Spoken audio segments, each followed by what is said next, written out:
Ladies and gentlemen, good evening, Democrats. Good Good evening, evening. Democrats. Good evening. Okay, that was pretty good first time.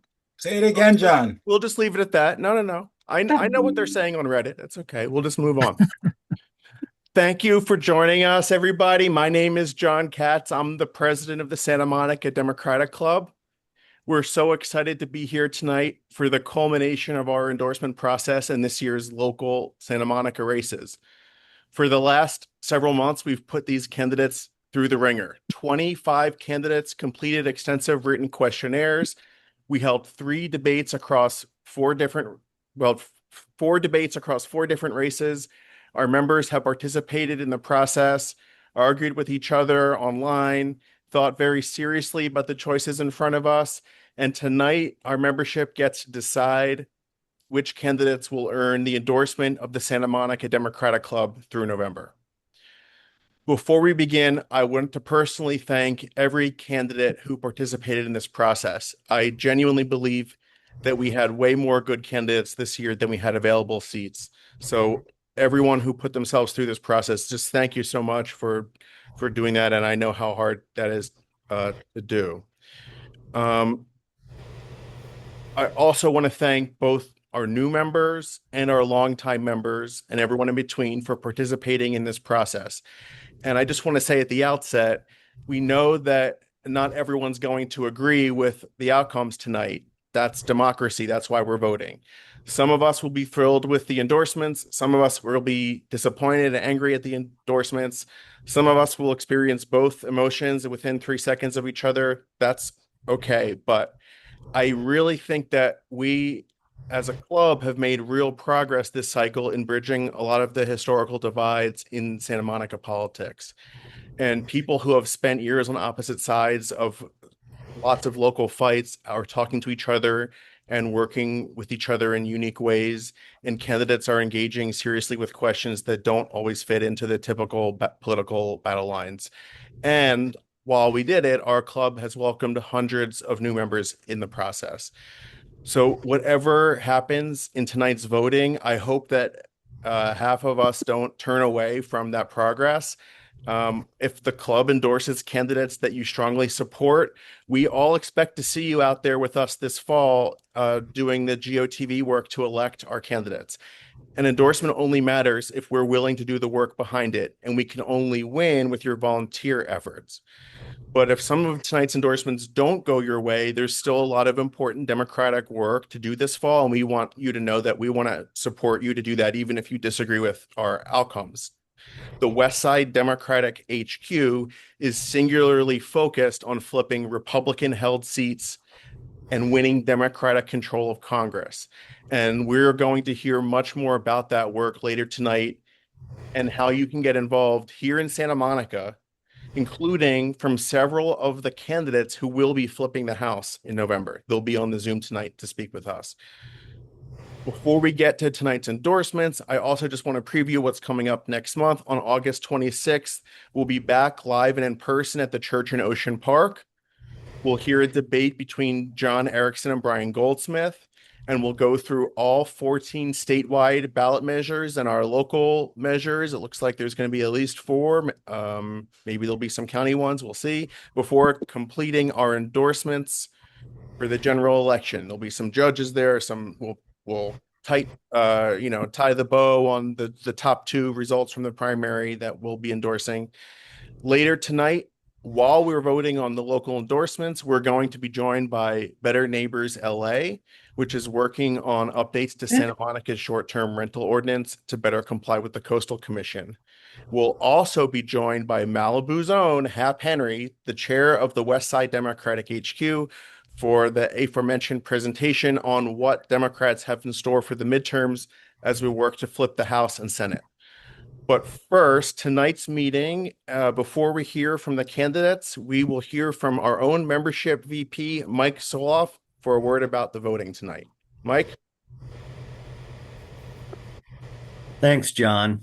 I just want to explain to everybody what it is that has to have happened in order for you to be eligible to vote tonight.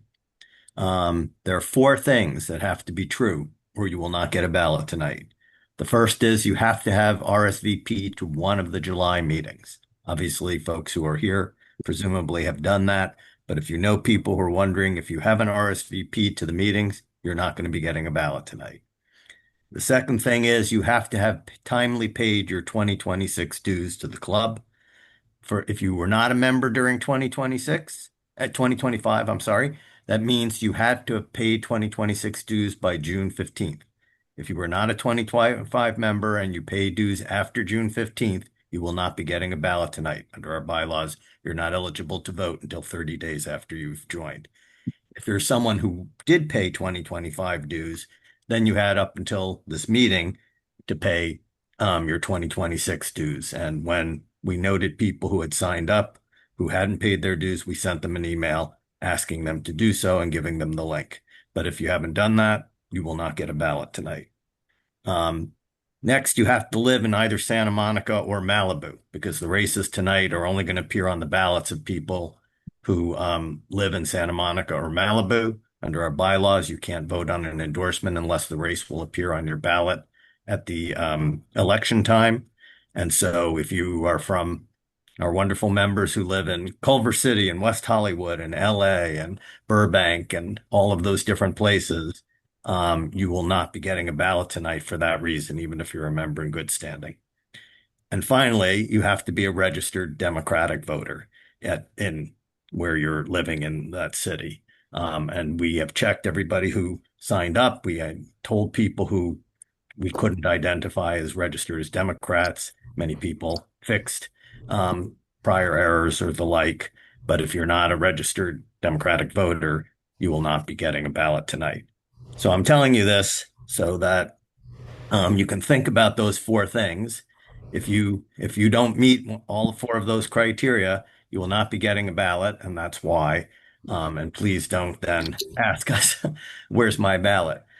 If you think you do meet all four of those criteria, that you did RSVP to the meeting, that you have paid 2026 dues in a timely way, that you do live in either Santa Monica or Malibu, and you're a registered Democratic voter, and after looking in your spam folder, after John tells you that the emails have gone out and you give it a few minutes to get there and you have a problem, then please do contact us because we do very much believe in the capital D and little d democratic value that everyone who is entitled to vote should be able to vote.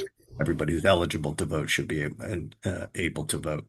And you can do that by contacting me directly at Mike, M-I-K-E, dot Soloff, S-O-L-O-F-F, at mtommarytomoscar.com.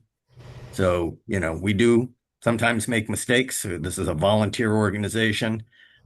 We appreciate everybody's patience. We're doing the absolute best we can, but please think about that.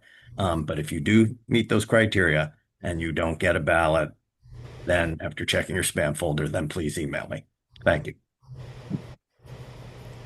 Great. Thanks so much, Mike. And Mike, thank you also just for the sheer amount of work that you did to prepare for this meeting because typically we check the registration and membership on my meeting basis, but this time because of the volume, you did the entire membership and checked the status, and we really appreciate it's just so much work. There are 800 people RSVP'd for this meeting, so Mike went and did the check for all of it. So thanks a lot. So you want to come here? Someone wants to say hi. Come on. What do you want to say? Hey, Avery. Good evening, Democrats. Hey, Hi, Avery. Avery. Okay. See you. Okay, guys. Before we vote, each candidate will have one final opportunity to address the membership with a 1-minute closing statement. We'll also share the executive board's recommendations, and some people are asking, so I'll explain why. Under our bylaws, the executive board can make recommendations on candidates and ballot measures to the membership, but the board does not endorse candidates. We just recommend you, the membership, endorse. The board's role is to do the work of carefully reviewing the candidates, participating in the endorsement process, having a substantive discussion, and then telling the membership where a majority of the board ultimately landed. And our executive board had lengthy substantive discussions before reaching the recommendations that you'll hear tonight. There were many candidates who made very strong cases and difficult choices between people who we really respect in our community. And despite what people assume or say, or ramble about, these were not easy or predetermined decisions. So as you cast your ballot tonight, I hope you'll take the board's recommendations seriously as the product of a thorough process by people who spent a great deal of time considering who we believe will best advance democratic values and priorities in Santa Monica. Let's begin hearing from the candidates, starting with the candidates for City Council. And the executive board recommends Carolyn Terosas and Danny Ivanov for endorsement, and the board did not reach the required threshold to recommend a third candidate. So we'll now hear a 1-minute closing statement from each candidate, starting with Eli Gill.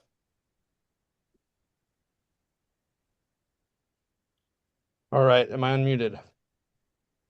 Yes. Hi, everyone. I'm Eli Gill, and this campaign is about building a Santa Monica that works for all of us. Housing working families can afford, strong tenant protections, safe streets, clean and welcoming public spaces, great public schools, a climate resilient community, and a great park at the airport. And lastly, a thriving local economy. For years, I've worked with others in our neighborhoods and at city council meetings to bring Santa Monica into this future. That work has earned me a coalition of supporters, including Santa Monica Forward, former mayors Gleam Davis and Pam O'Connor, and council members Barry Snell and Jesse Zwick. Tonight, 3 seats are open. I offer a different combination of experience: a renter raising children in our public schools, a neighborhood advocate who's delivered real safety improvements, and a business operations leader focused on making government work. I will build coalitions, make practical progress, and fight for a city of opportunity for the next generation. As Democrats, we know Santa Monica is strongest when everyone works together and has the opportunity to thrive. Santa Monica's best days lie ahead. And with this club behind our campaign, we can build a city that is safer, more affordable, more inclusive, and ready for the future. I respectfully ask for your endorsement and your vote for Eli Gill. Thank you so much. Thank you, Eli. Let's go to Erica Leslie.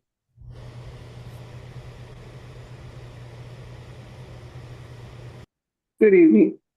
My name is Erica Leslie, and I'm running for City Council because I believe that leadership begins with service. I've never stopped serving our community, from fighting for renters to bringing food to forgotten community members during COVID. I'm supporting our schools and bringing our people together to solve problems. I'm not running to make promises I'll forget after Election Day. I'm running with a proven record of listening, leading, and delivering results. I understand the challenges that our city faces because I've lived them. I come from working alongside the people that we serve, and that's how we can lead a city that is stronger together. As your council member, I'll focus on making Santa Monica more affordable, supporting small businesses, and strengthening public safety, and addressing homelessness with compassion and accountability, and ensuring every neighborhood has a voice at City Hall.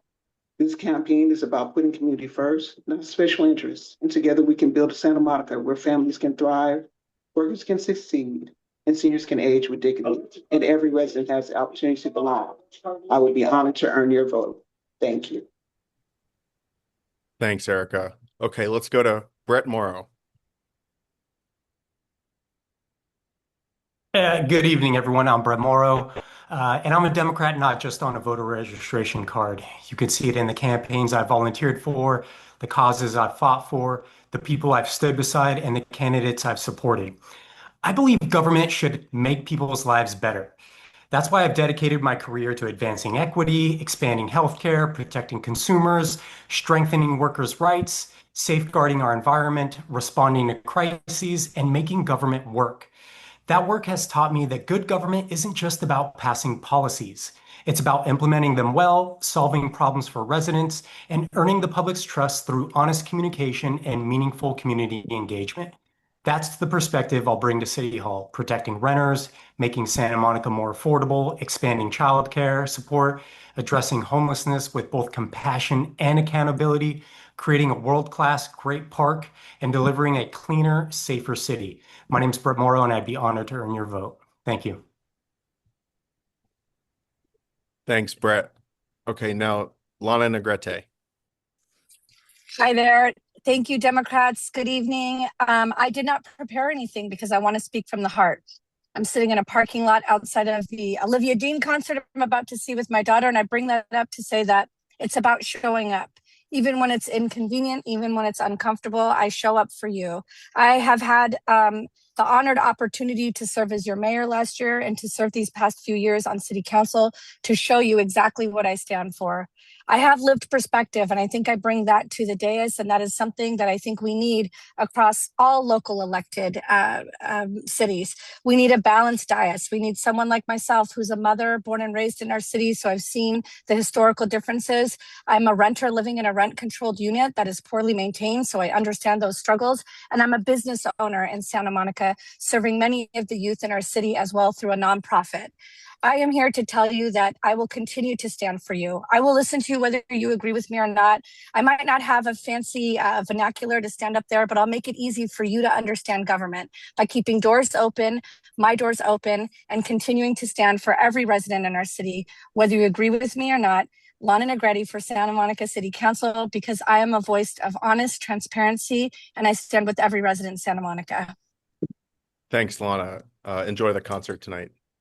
Hope to get your support. Thank you. I'm listening, but I'm just going to take off the camera. Thank you. That's okay. Okay, Carolyn Terosas.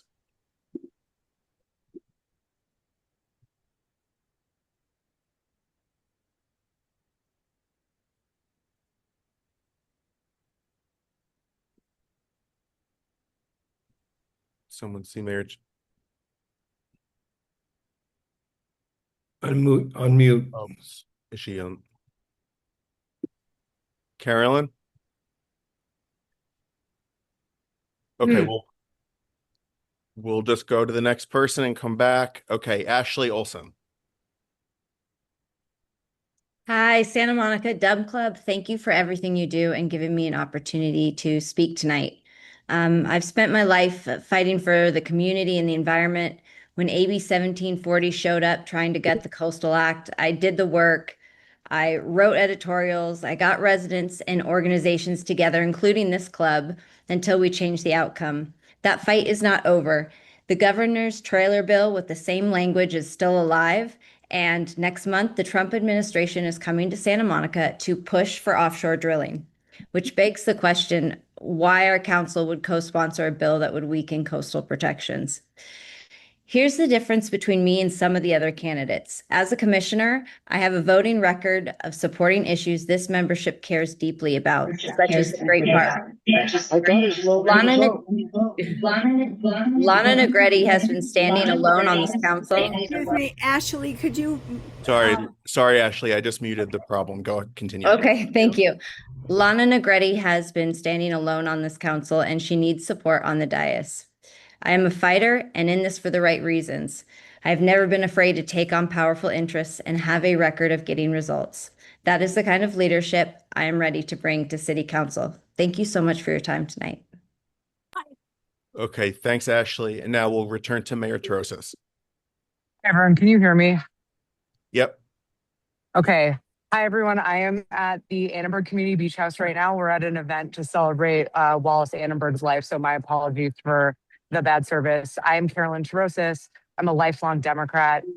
Started my work in activism in the Democratic Party, creating the high school chapter of Students for Howard Dean when I was in high school, and this party and the work of this party is deeply personal. I am here to stand up for workers. My first job out of law school was representing workers in cases of wage theft. I've seen firsthand the way that workers in our city and in our county are exploited. Can people mute themselves by any chance? Thanks.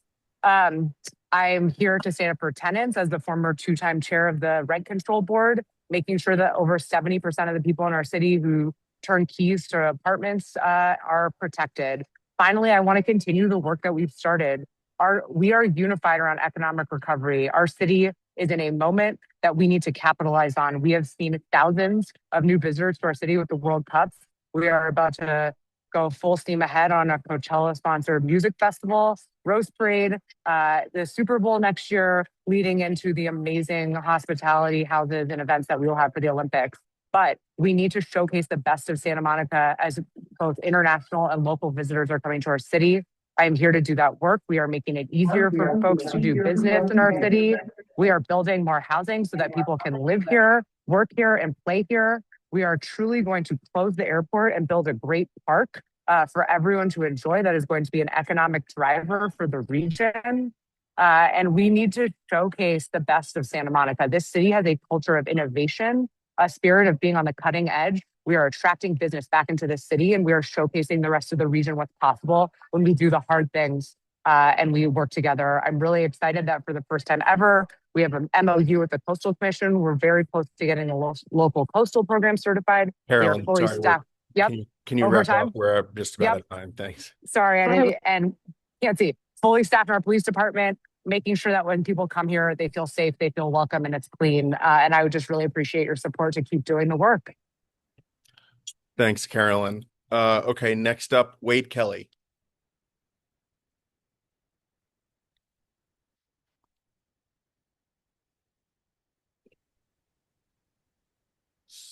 Wade, you need to, okay, go ahead. Thank you.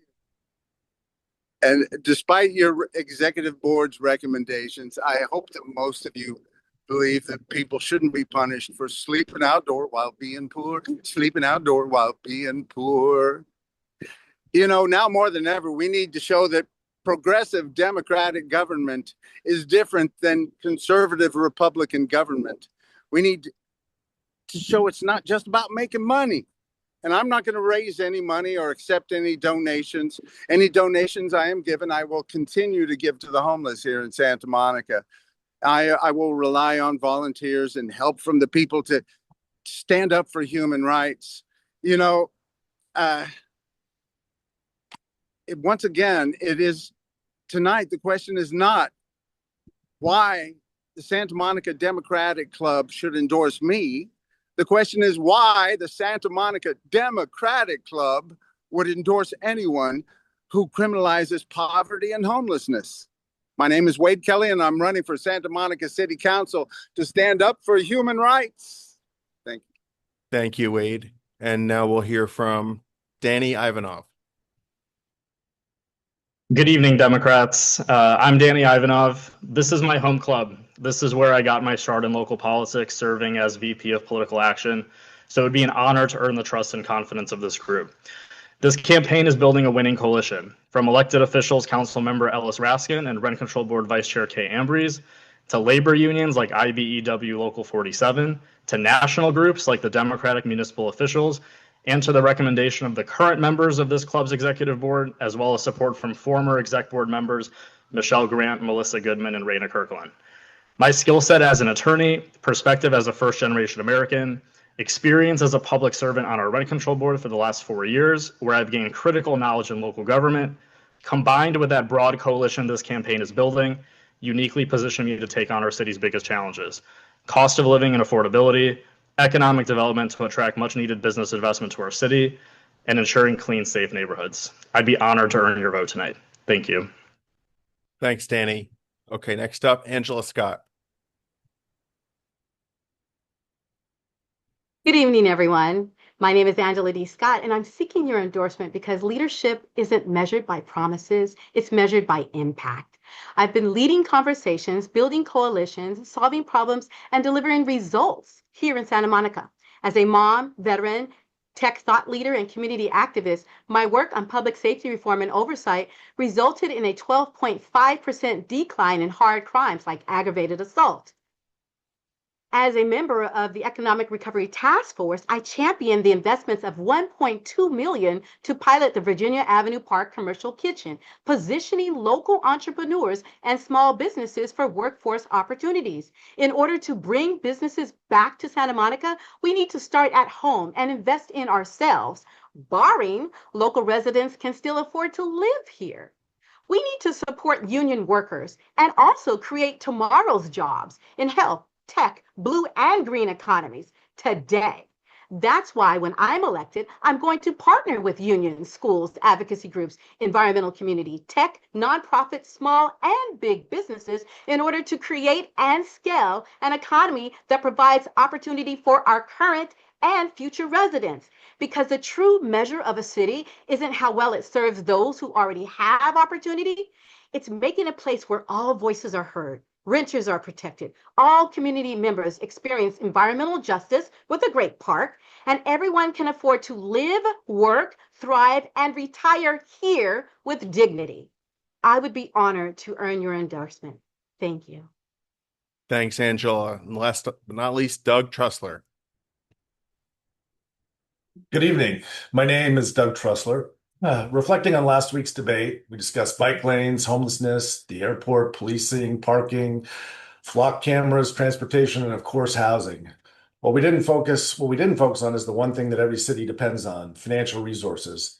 Nothing discussed on that stage last week can be implemented by a city losing $30 million or more. In this moment for Santa Monica, I think a qualified candidate has to understand what surpluses and deficits mean. Financial strength will be my focus. Before we debate where to spend, we have to rebuild what we spend from. That means rebuilding our tourism industry, building the confidence of businesses so they return, filling our storefronts by creating conditions where commercial tenants and property owners can both succeed, and building the city's economic plan on growth, not just new taxes. My commitment is simple. In 4 years, I want this club debating how to invest Santa Monica's surpluses on parks, housing, affordability, schools, the arts, and infrastructure. That's the debate I'm running to make possible. I hope to get your support to help fix the city. Thank you. Thanks so much, Doug. Ladies and gentlemen, your city council field. I mean, I want to just give a round of applause. It's a really strong, really well qualified field this year. Let's move along. We'll go to the Rent Control Board next. The Executive Board recommends Kurt Gonska, Sue Himmelrich, and Soledad Marcial for endorsement. We'll first hear from Soledad Marcial. Soledad?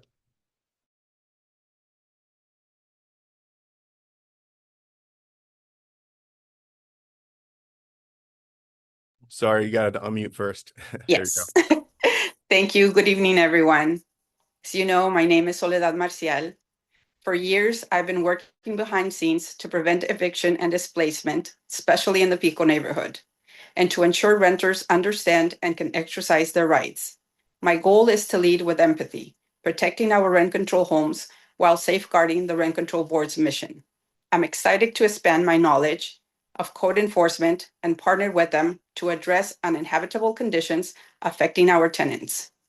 Through my lived experience with my family in this amazing city, I've earned the trust necessary to connect with tenants, the agency, and the board. Mi objetivo es ayudar a nuestra comunidad a ejercer sus derechos como inquilinos. I am looking forward to working with the incumbents and other commissioners to support legislation where it makes sense and to collaborate with other cities who are under rent control. So far, I have been endorsed by Ellis Reskin, Barry Snell, Kay Ambrise, Todd Flora, Luis Barrera Castañón. Together, we can make this meaningful impact on an even greater scale with your support. Thank you. Thanks so much, Soledad. Okay, next up, Kurt Gonska. Good evening, everybody. Good to see everybody again. Really happy to be here and hope to earn the support of the full club tonight. I think many of you know me as a rent control commissioner for the past 4 years. Last year, I served as the chair of the Rent Control Board, and I'm very proud of several things that we accomplished over the past 4 years, many of things that I was directly involved in helping to get done. Just to name a few, we updated our decrease standards so that making sure that the amounts that tenants rent is decreased when they have amenities decreased or other issues keeps up with inflation, just same way that our rent increases even under rent control with inflation. We also banned algorithmic price fixing software. I opposed SB 79. We took a strong vote on that last year. We also went through hiring a new executive director and a new general counsel on the Rent Control Board, and we capped the MAR catch-up that landlords can do in a 12-month period. So those are just some of the things that we've been working hard on over the past several years. And I want to, in the next term, see through hopefully getting these charter amendments passed on the ballot this year, and then working on implementing those new changes. Also, want to help to modernize the technology that residents interact with the board, and especially when it comes to rent decrease petitions and other things like that. And also want to look at how we when tenant not in occupancy cases, how we determine new MARs. So those are just some of the things I want to talk about. I want to work on over the next 4 years. I hope to get your support. I hope to continue the conversation with all of you as the campaign goes on the rest of this year. Thank you. Thanks, Kurt. Let's hear from Sue Himmelrich. Thanks, John. Excuse me, and thanks to everybody for being here. My name is Sue Himmelrich, former council member, former mayor. I'm an attorney at Western Center on Law and Poverty. I've been a Democrat since, now I'm dating myself, 1971. So when I first came to this city, when I first became involved in the politics of this city, it was with Village Trailer Park in 2012. And from that time on, I became heavily involved in housing issues in the city, including affordable housing and rent control. I've done litigation. I am a litigator around it. Out of a little less than 50,000 households in this city, 27,500 plus reside in rent-controlled housing. I am running because I want to help, and I want to give those folks, the majority of our city residents, the benefits that experience and commitment can bring to the table.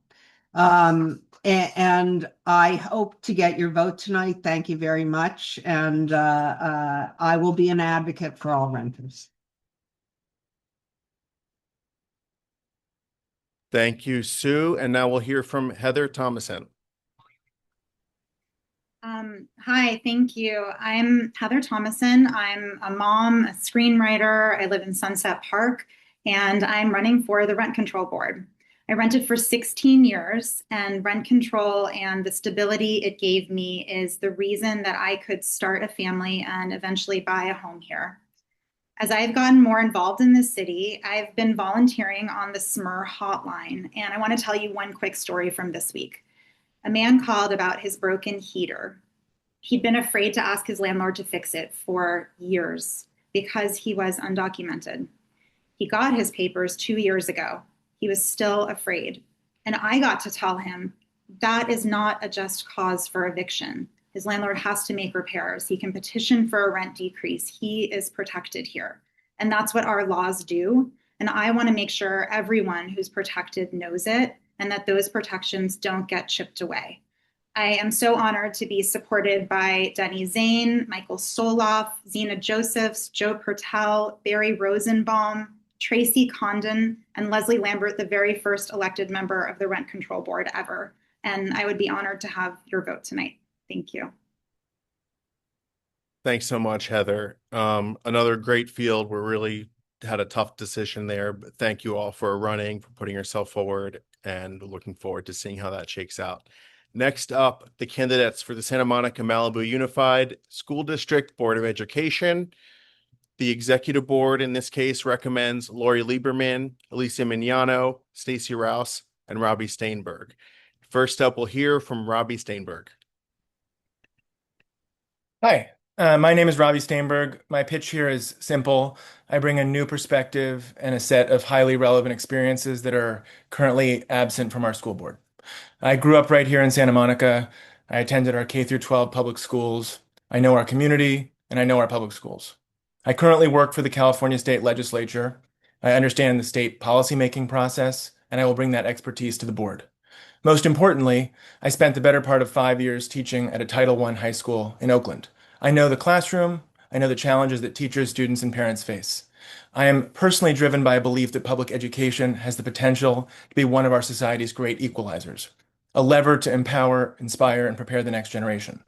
I promise to both fight for that vision and to be accountable and available to the community that SMMUSD is supposed to serve. With that, I ask for your vote. Thank you. Thanks, Robbie. Next up, Harry Leshner. Can you see me, hear me? Yes. I'm Harry Leshner. I'm running for school board to be the champion our children and families deserve. Collectively, our 7 school board members have almost 80 years of time served on the board. What we're missing is representation from current district parents who have firsthand experience with our schools and students today. After 18 years living in Santa Monica, I have deep roots in our community. I'm a father of 2, a current district parent, and my executive experience is unparalleled by anyone in this race.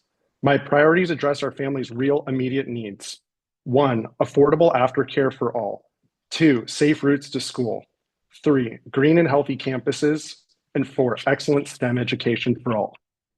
I'm also the most progressive candidate in this race and the only one pushing for a comprehensive district policy to reduce screen time and limit AI in our classrooms.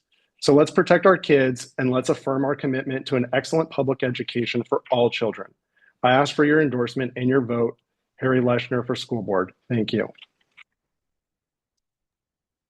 Thanks so much, Harry. Let's go to Lori Lieberman.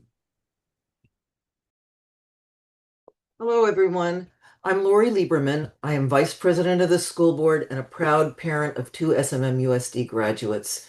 I'm deeply committed to equity and to ensuring that our schools serve all students, supporting those who need extra help while also providing challenges for students who are already excelling. I'm eternally grateful to live in a community that is largely united in its belief in public education as a key to democracy.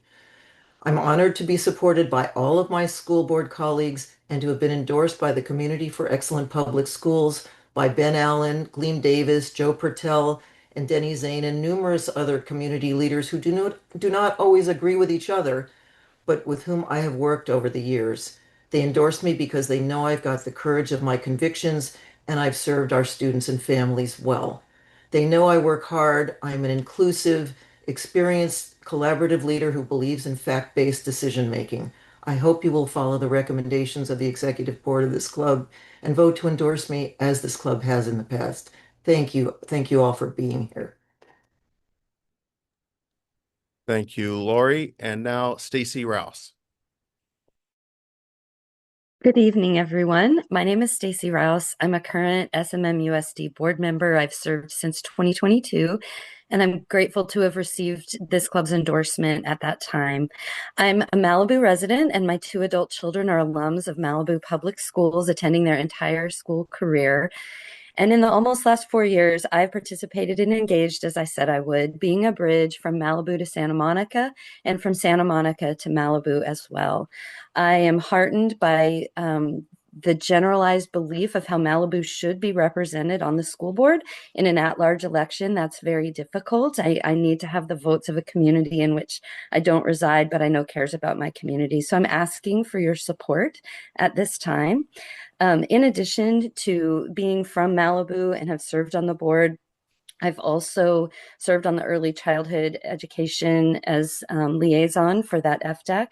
And I use my skills in communication and conflict resolution to really bring a seat for everyone at the table to listen, to know that we don't need to agree, but to engage in good conversations that make everything better. So I ask for your support and I thank you. Have a good night. Thank you, Stacy. And finally, we'll hear from Alicia Mignano. Good evening, Democrats. I'm Alicia Mignano, president of the Santa Monica Malibu School Board. I was elected in 2022 with this club's endorsement, and I am honored to be back asking for your support for re-election. I'm a renter in the Pico neighborhood with my husband and our son, who starts 6th grade in August. As an immigrant from Mexico, and I know firsthand how transformative a great public education can be, and that is why I serve. Over the last 4 years, I've worked to put students first. During my first 2 months on the board, I visited every school in Santa Monica and Malibu to better understand the diverse needs of our students and staff. I've focused on improving outcomes for multilingual learners, protecting early reading intervention teachers from budget cuts, supporting healthier classrooms through upgraded filtration, and investing in long overdue deferred maintenance. While I am proud of the work we have accomplished, there's still important work ahead of us to keep our schools strong. I would be honored to earn your endorsement and your vote. Thank you. Thank you so much, Alicia. Excuse me, John, before we go on, can we I'll announce it. Yeah, I'll share it. Okay, thank you. So first of all, I just wanted to finish up they say thank you to the school board field. It was really a great field, and we had a really hard time with this one. I just thank you all for running.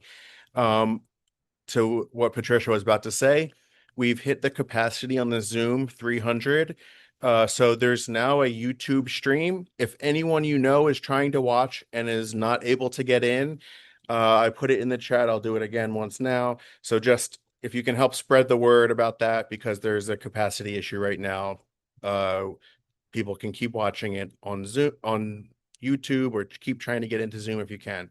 Okay, finally, the last field, the Santa Monica College Board of Trustees. In this case, the executive board recommends Luis Boera Castañon, Kira Blade Snell, Tom Peters, and Cheyenne Roy. And first, we'll hear from Kira Blade Snell.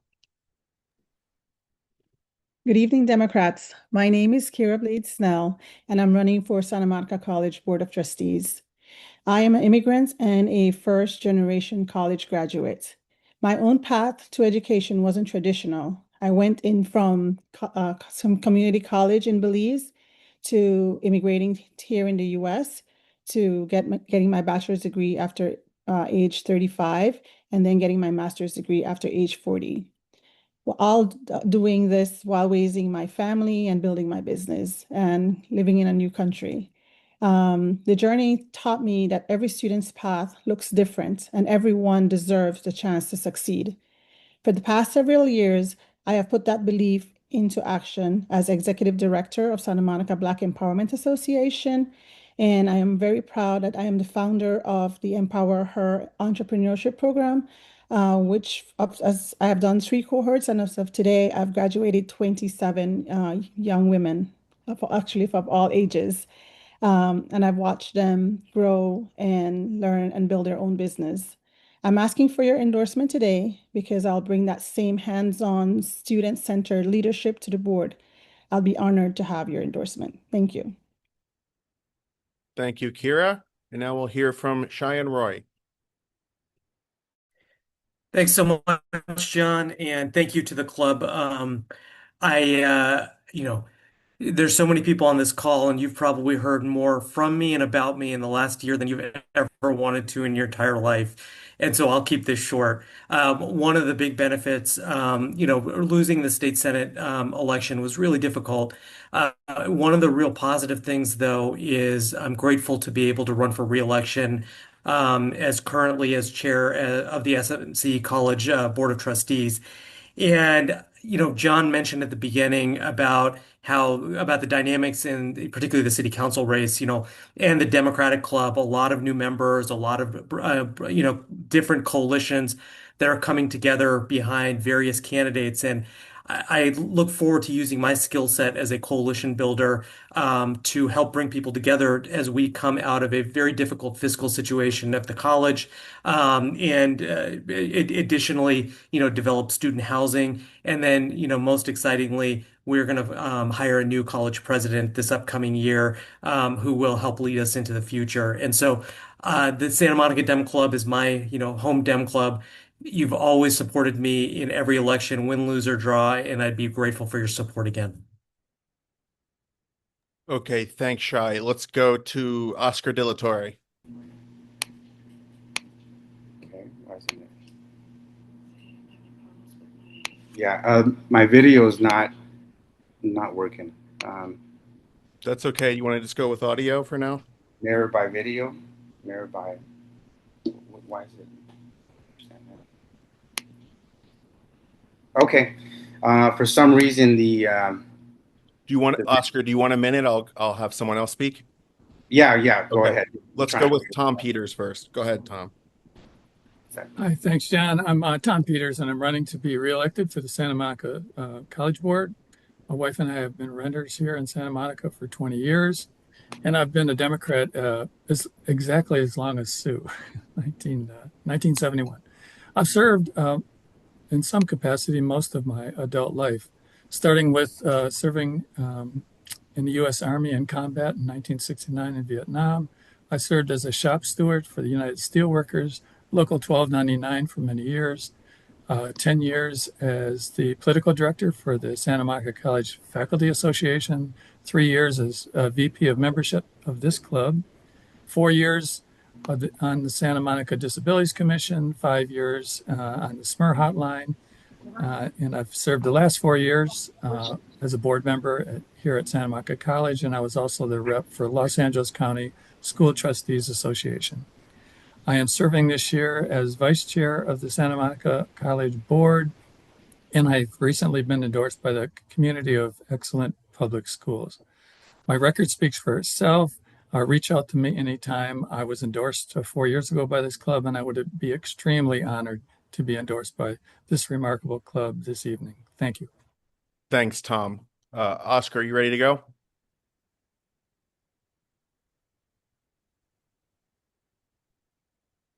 Oh, okay. Yeah, the video, for some reason, the video is not working, but okay, here we go. Wait 1 second. Oscar? Okay, yeah, can you hear me now? Yeah. Okay, hi, everyone. My name is Oscar de la Torre. I'm born and raised in Santa Monica. I'm a father of a current Santa Monica College student, and I'm running for the SMC Board of Trustees, and I humbly ask for your vote.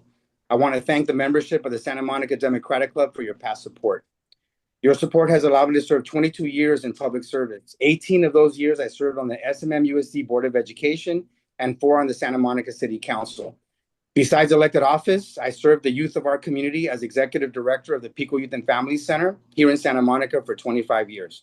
My commitment to expanding access and opportunity for the youth of our community is sincere, and it is the reason why I'm seeking to serve on the SMC Board of Trustees. Santa Monica College is facing an unprecedented fiscal and enrollment crisis that some current college board members have attributed to mismanagement. We cannot expect positive change if we continue to vote for the status quo. I am proud of my record advancing diversity, equity, and inclusion throughout my many years of public service, and I hope to protect the promise of public education as a member of the Santa Monica College Board of Trustees. Thank you very much. Great. Thanks, Oscar. And finally, Luis Barrera Castañón. Hi, everyone. Buenas noches. My name is Luis Barrera Castañón, and I am a product of Santa Monica College. I started Santa Monica College in 2002. I was an undocumented Dreamer student. I became student body president while the college faced some really difficult challenges and layoffs during that time. But through that process, I was able to transfer to Berkeley. I went to Berkeley, and then for the next 20 years, I spent my professional life and career in higher education public policy. I helped pass laws in workforce development, California Careers Pathway Trust Grants, the Workforce Innovations and Opportunity Act. I worked on dual enrollment issues to try to connect our high schools and community colleges together.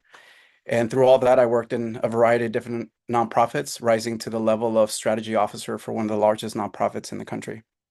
Now, I'm a tech founder and CEO of EmpathySystems.ai. I am leading a $5 million raise to launch the first operational system for nonprofits. This life trajectory would not have been possible without Santa Monica College. And I would be honored to receive your support to bring this lived experience to the Santa Monica Community College Board. So thank you all for your time and for your support. Thanks, Luis. And thank you to all the SMC candidates. And thank you to the entire field of 24 candidates plus Brad. So thank you to all 25 people who were seeking our endorsement this year. We really appreciate it. And we're really grateful to get to know everybody.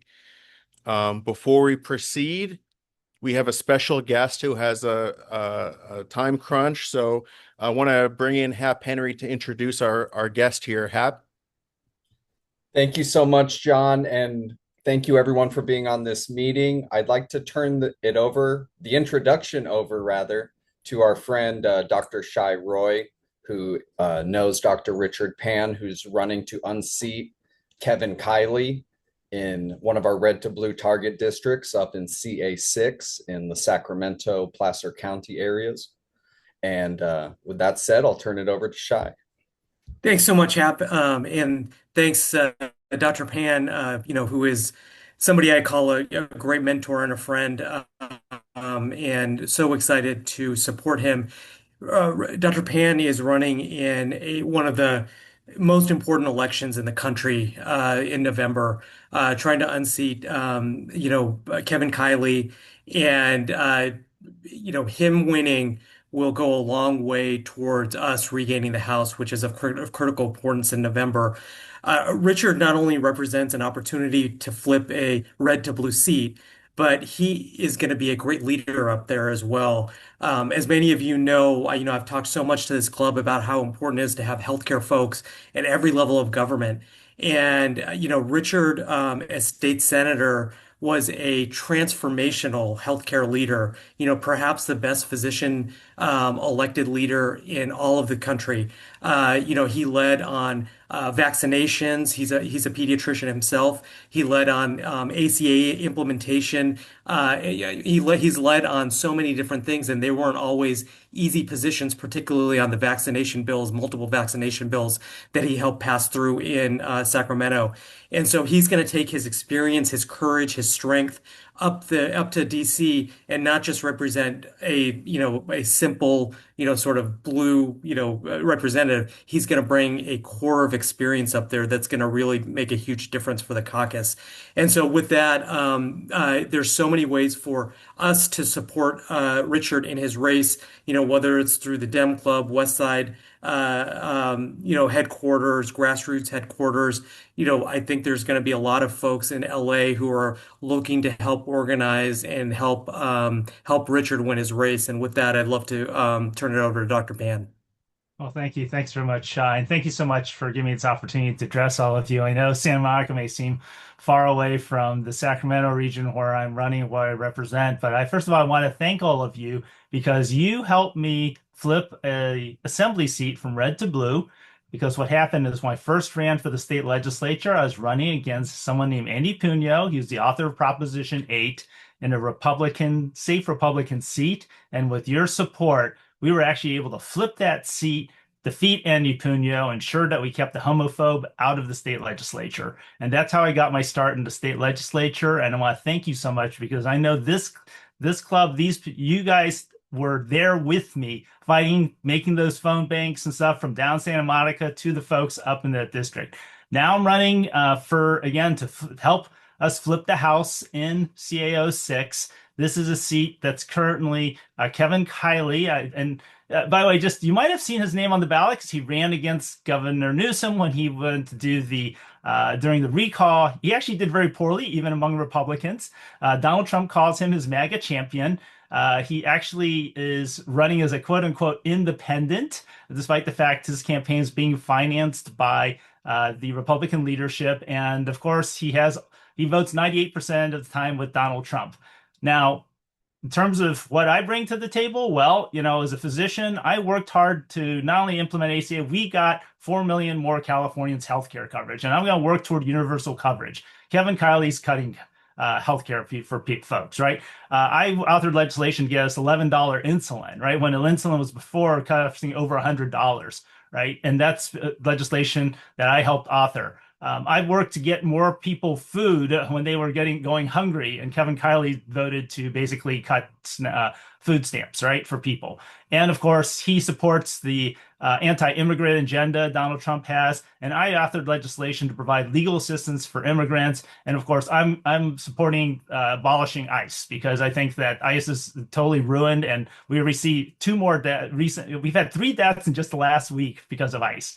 And so, I'm going to be a fighter. Actually, I want to also mention that Ben Allen and Ben Allen has endorsed me. actually fought for our vaccination legislation that Dr. Roy mentioned. We beat RFK Jr. He came to Sacramento to try to stop my legislation. We beat him. We actually beat him twice.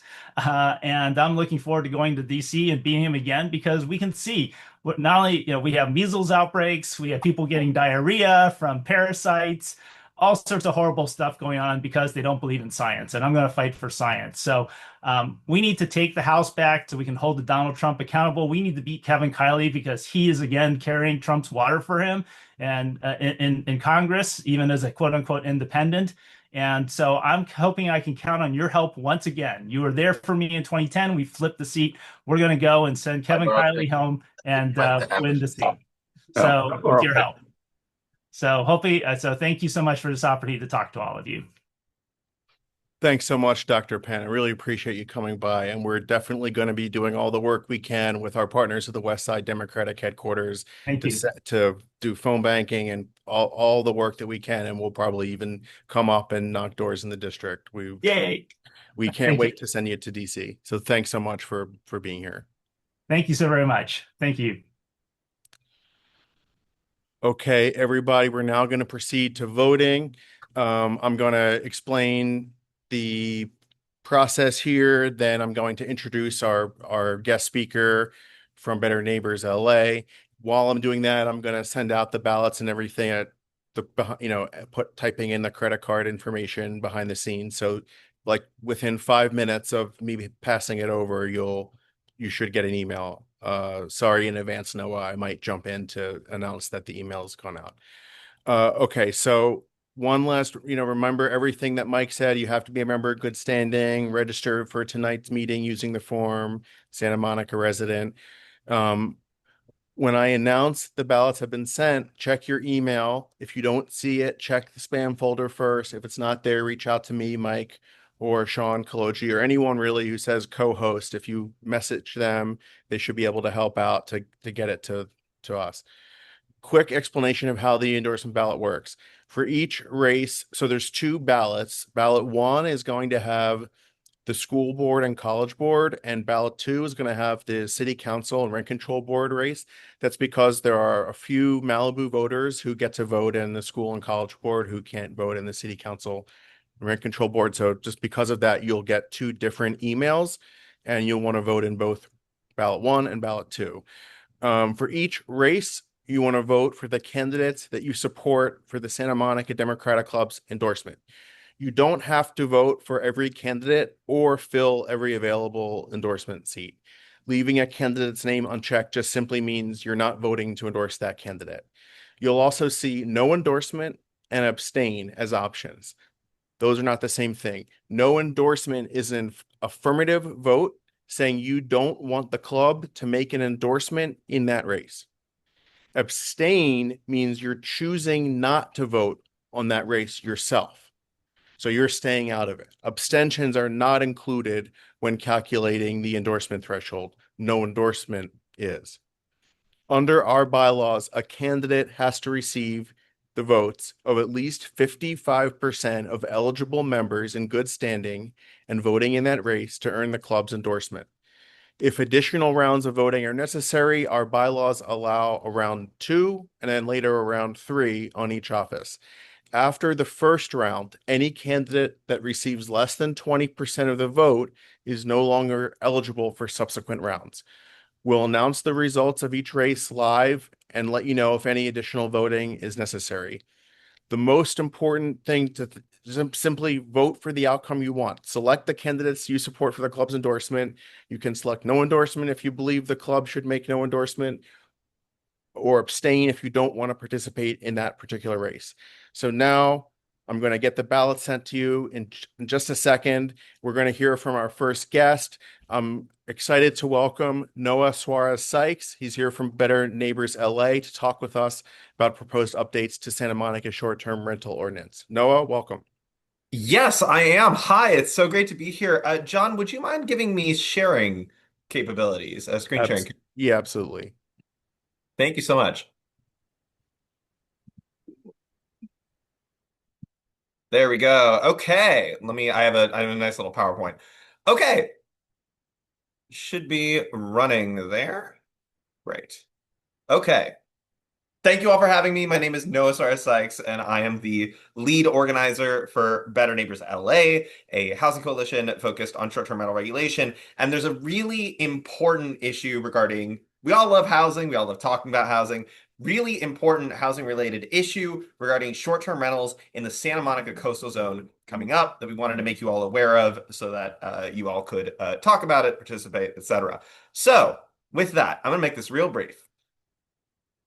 If my computer would cooperate with me. There we go. Okay, so what is Better Neighbors? So just so you all know, if you have not heard of Better Neighbors LA, we are a coalition of hosts, tenants, housing activists, workers, community members, etc.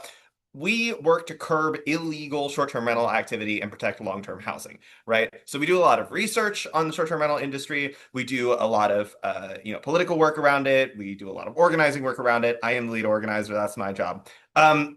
And specifically, we do that both within the city of LA and within the county and within the coastal zone, because obviously a lot of the county and a lot of Santa Monica is in the coastal zone. So we are advocating for stronger STR enforcement generally, and Santa Monica has one of the stronger ordinances in California. So Santa Monica's ordinance is really very good. So first of all, it prohibits unhosted short-term rentals, right? The intent of the ordinance is to protect housing, and especially long-term housing, affordable housing, etc. So it tries to stop the situation that you run into often, where a corporate entity comes in, buys up a lot of housing, and then flips it. So there needs to be a primary resident in a unit that's being shared. They allow hosted home sharing with a permit and a business license. The host has to live on site. There is transient occupancy tax that is collected by the hosting platforms, limited home sharing and ADUs because those are built to create more housing, right? And strict enforcement, right? This is all very important in making sure that there's an adequate balance between the ability for somebody who lives in a house, short-term rent it, and also the ability for tenants to be able to find housing, the ability to preserve rent-controlled housing, and the ability to continue to protect that valuable housing stock. With that being said, there's actually one big exception to the home sharing ordinance, which is the coastal zone. We love the coast. It's beautiful. Love to go down to the beach. But the coastal zone actually has been an exception to the rule for Santa Monica because the city of Santa Monica had not submitted a coastal development permit application to the Coastal Commission to allow them to enforce that regulation within the coastal zone. So without that regulation in place, the city of Santa Monica cannot effectively control illegal short-term rentals in the coastal zone, which is a very dense and very tourist-heavy area. It also means that the ordinance is basically, bifurcated between the coastal zone, which is a high demand, and inland, right? So the Coastal Commission, they did actually submit the CDP relatively recently, and the Coastal Commission is going to hear that application in September 2026. And they have the ability to water down the ordinance and create two systems, right? So this is a little bit of a problem, both because it's confusing, but also because there's a lot of housing within that area that you want to protect because it is, as those of you who have tried to navigate the Coastal Commission before, it takes a long time to build new housing in the Coastal Commission. It's a very difficult process to navigate. And so one of the few big levers that we have to control housing in the coastal zone and create more housing is to ensure that it's not being turned into illegal hotels, right?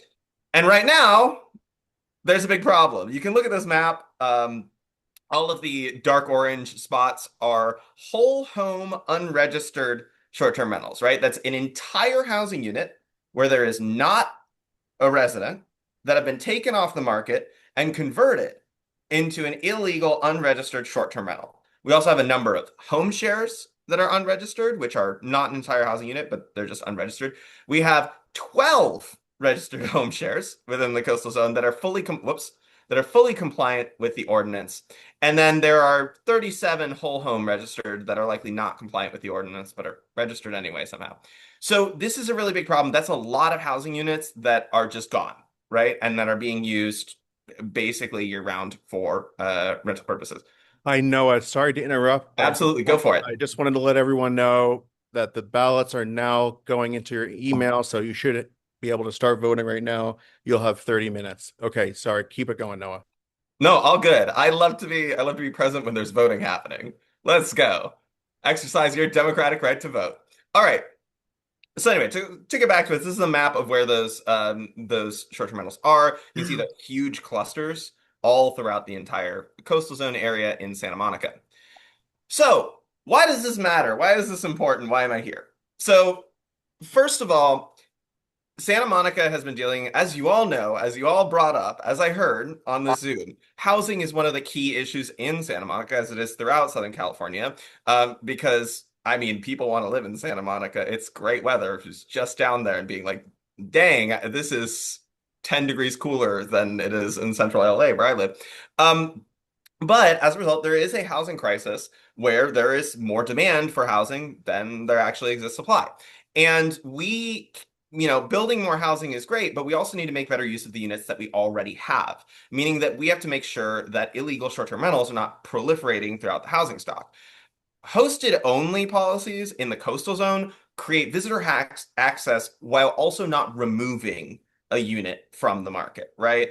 All those whole home, corporate owned short-term rentals that are not compliant with the ordinance, those take entire units that families could be living in, right? This is one of the best ways to ensure that there is still housing in the coast and protect the housing that we currently have.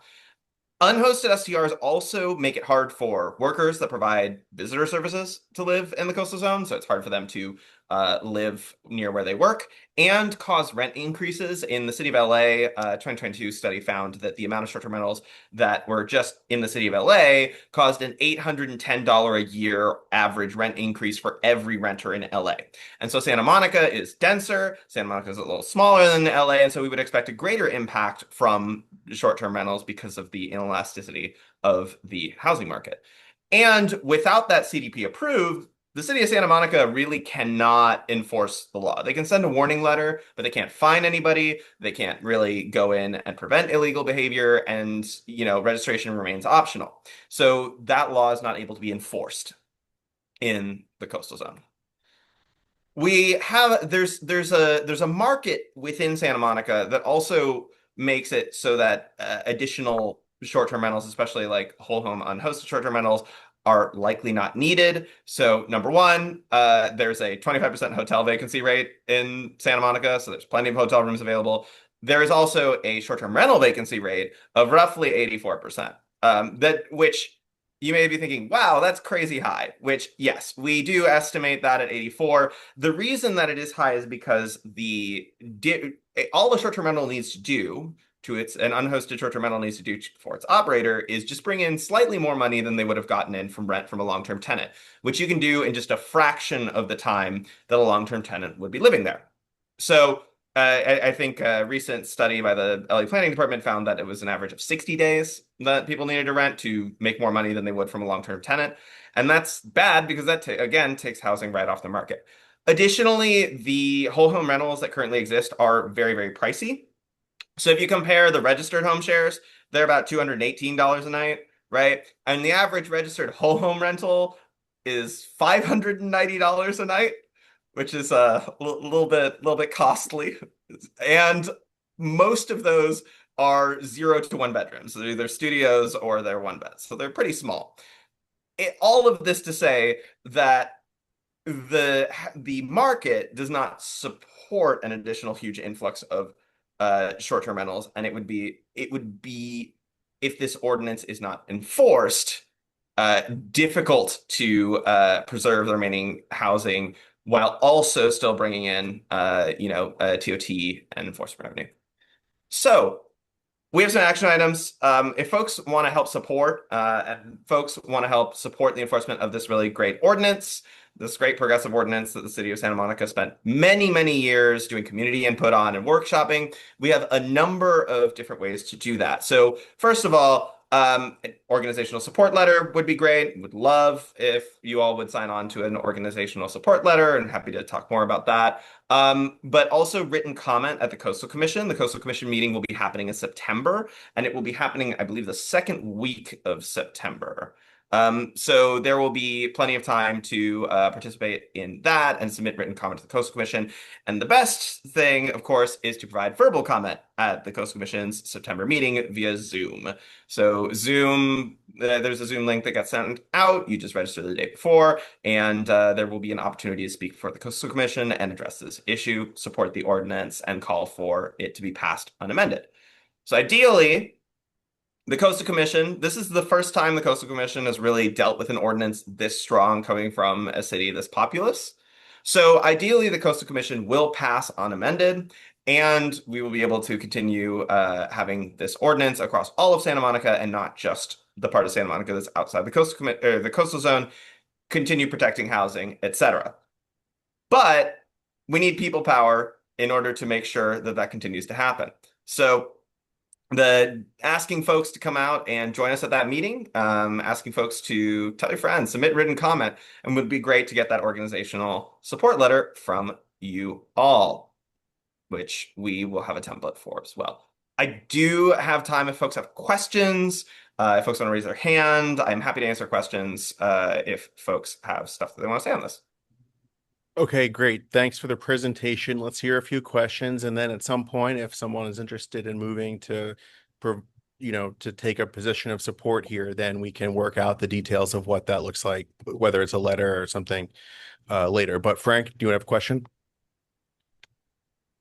Yeah, thanks. This is great. No, very informative.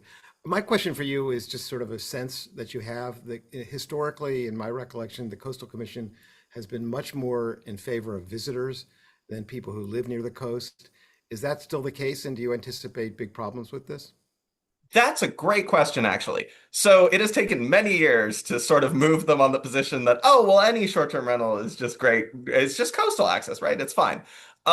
They have moved their position significantly to adopt a more nuanced view of short-term rentals within the coastal zone. I think there have been a lot of comments, there have been a lot of studies and a lot of information that's come up about the effects of short-term rentals on the coastal zone, especially there are articles coming out all the time about coastal cities that are getting hollowed out because people are just buying up investment properties and pricing out the residents, right? So the Coastal Commission has started to take this into account. One of the things that they really value is community input in terms of the drafting of legislation. If there is legislation that went through a long community input process with a lot of different stakeholders involved, they tend to respect that. And so one of the things that we think will be effective in dealing with the Coastal Commission is saying, hey, like the community in Santa Monica went through a really long period of time to get this ordinance that is progressive and is, adequately balances the need for visitor accommodation with the need for resident and workforce housing. So that is one of the main reasons that we're asking folks to come out and give comment.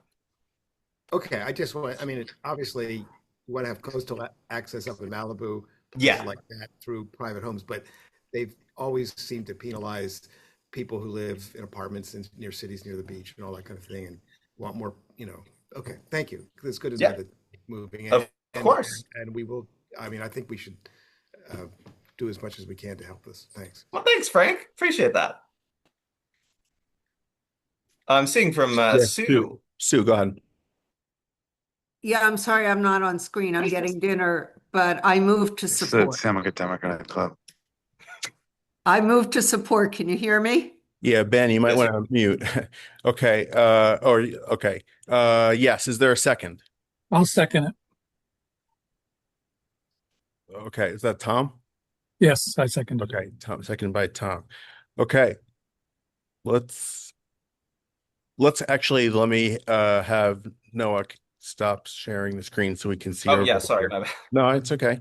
Okay, so all in favor of supporting, raise your hand.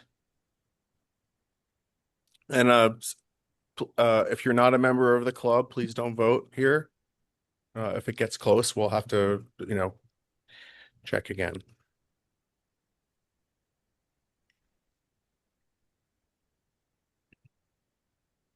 I'm seeing 38 hands up, 39. It's going to be so hard to get a quorum tonight, John, Well, because we do have a quorum actually. no, because people are off screen. We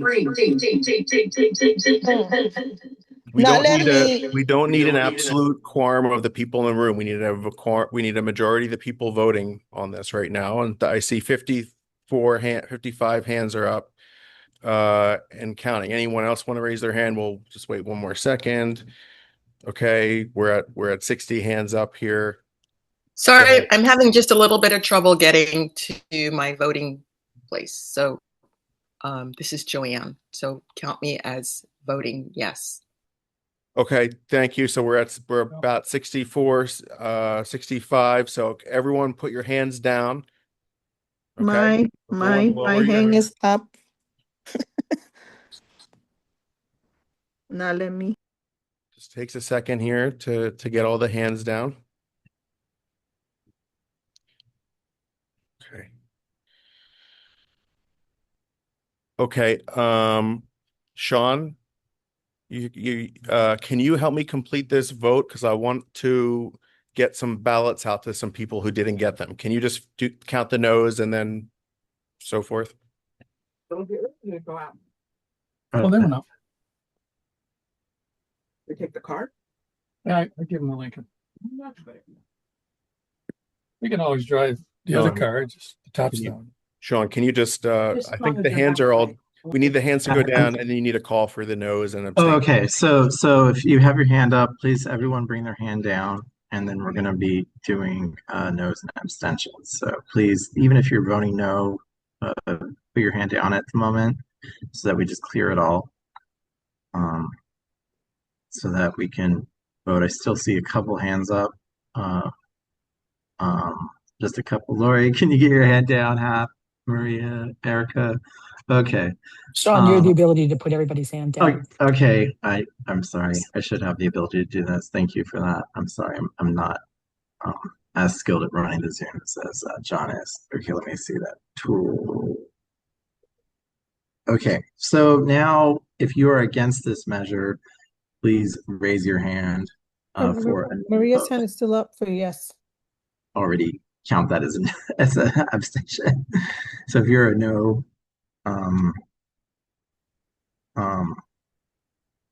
please put your hands up. Any no's? Okay, I do not see any no's. Seeing no votes. Do we have any abstentions? Any abstentions on this vote? Okay, seeing no abstentions, it sounds like that motion passed. Thank you so much for the presenter. Thank you everyone for the meeting and for voting. Thank you all so much. Appreciate it and appreciate the Yeah, time. no, I appreciate it. Thanks, Noah. I appreciate you coming by. So we'll be in touch to figure out what our next steps are as an organization. Sounds good. Everybody had a great night of voting. Okay, so the vote is still going. I can see that a lot of people have already gotten their vote in. That's great. We're helping the people who didn't get their ballots yet. There's still a few cases there. In the meantime, who's watching MSNBC or something? Okay, we're going to mute that. Actually, that doesn't exist anymore. Okay. Next up, we talked about earlier, we had a little preview with Dr. Pan. Our partners at the West Side Democratic headquarters are planning an in-person brick and mortar location again. It's going to be on Main Street, just on the other side of the line in Venice, but really close to Santa Monica. And we're going to have the opportunity to go down there and do all the work we did on the promenade for the presidential cycle. We'll get to do again in person. And again, like I said at the beginning, if you love our endorsements tonight or hate them, we can all come together at the headquarters and work on this project. That's what's so great about it. So I want to hand it over to my counterpart from the Malibu Democratic Club and the chair of the West Side Democratic headquarters, Hap Henry. Thank you so much, John, fellow Santa Monica Democratic Club members, and all of the candidates campaigning for office. It's really important for all of us to take an active role in our democratic process. And I especially want to thank this club for being a founding member in 2004 of the West Side Democratic headquarters. and for your consideration of funding our 2026 brick and mortar campaign office and our volunteer efforts.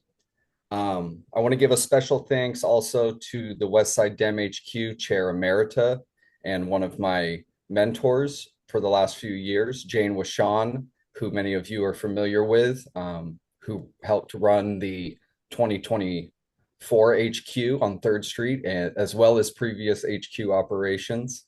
And all of the steering committee members. We meet monthly in off years.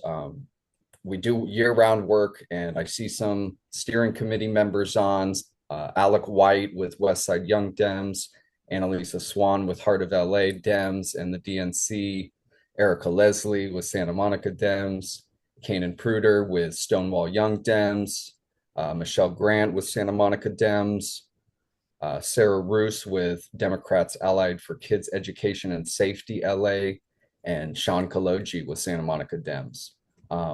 Thank you so much for all of your ongoing work to help make the HQ happen. It was such a pleasure to hear from Dr. Pan earlier in the meeting, and it is such an honor to also have on this call right now our other 2 California red to blue congressional candidates joining, some of who we've already done work for. We've already written over 9,000 distributed and written over 9,000 postcards and stamps for the most competitive races in 2026. And we'll do many, many, many more. So with that said, I would like to introduce to you one of our special guests tonight, San Diego Council Member Marnie von Wilpert, who is running to flip CA 48. It's one of the districts, after we did so much work in the fight to pass Prop 50, that we forced Daryl Issa into retirement, and we have such a phenomenal candidate in Marnie down there. I spent 8 years, even though I grew up in the West Side area, spent 8 years on and off in college and after college living down there. And she's done an absolutely phenomenal job, according to all my friends and family who are still down there. So thank you, Marnie, for joining us. And please give us an update on your race and what you need from the West Side volunteer community this fall and this summer. Thank you. Thank you so much, Hap. And thank you, everyone. It is so good to see all of these Democrats tonight. My name is Marnie von Wilpert, and I'm really proud to be our Democratic nominee for Congress down here in San Diego and Riverside counties in one of the Prop 50 districts we need to flip red to blue. Luckily, I have beaten Republicans before. I flipped the most conservative city council district in San Diego red to blue in 2020. And San Diego is now the 2nd largest city in California. So it was a big race, and the Republicans outspent me, and I still won. And I also am learning how to win and govern in these purple areas because Daryl Issa is out.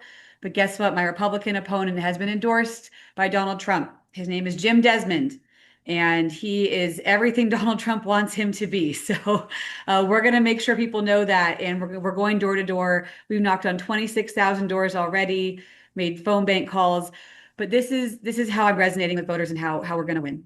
You know, when I first got elected in 2020, and I'm brand new Democrat in the city council, we had a mass shooting in San Diego in April of 2021, and it was awful. You know, I'm a member of the Columbine generation, and so I've always wanted to do something about preventing gun violence in our country. But the shooter walked down the street in San Diego, shot and killed a 28-year-old student who was driving cars for a valet for a hotel. He turned around and shot 4 tourists. He was tackled, and the police chief called me and he said, "Marnie, I have to brief you on this major crime incident." And I said, "Chief, what are you talking about? It's part of my job." He said, "Yeah, the shooter had 2 violent felony convictions and a mental health history." I said, wait, Chief.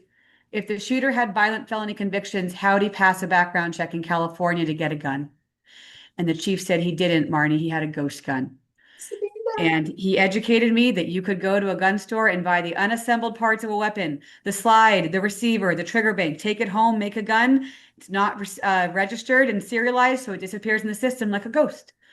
So I knew under the current right-wing Supreme Court, I couldn't pass a law banning anything, the sale of any part of a gun, because they would not let me do that under the Second Amendment. So guess what? I wrote the first law in California telling gun stores, all right, I won't ban the sale of anything. You want to sell the unassembled parts of a gun?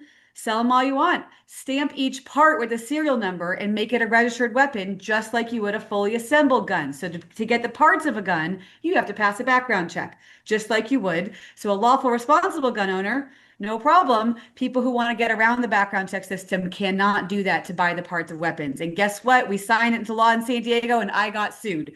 Within 10 minutes, I got sued by the NRA group here, took me to federal court, and guess what? We won. The federal court upheld my law, and then LA passed the ghost gun law. San Francisco passed it. The Ninth Circuit upheld my law, and the state of California took action last year.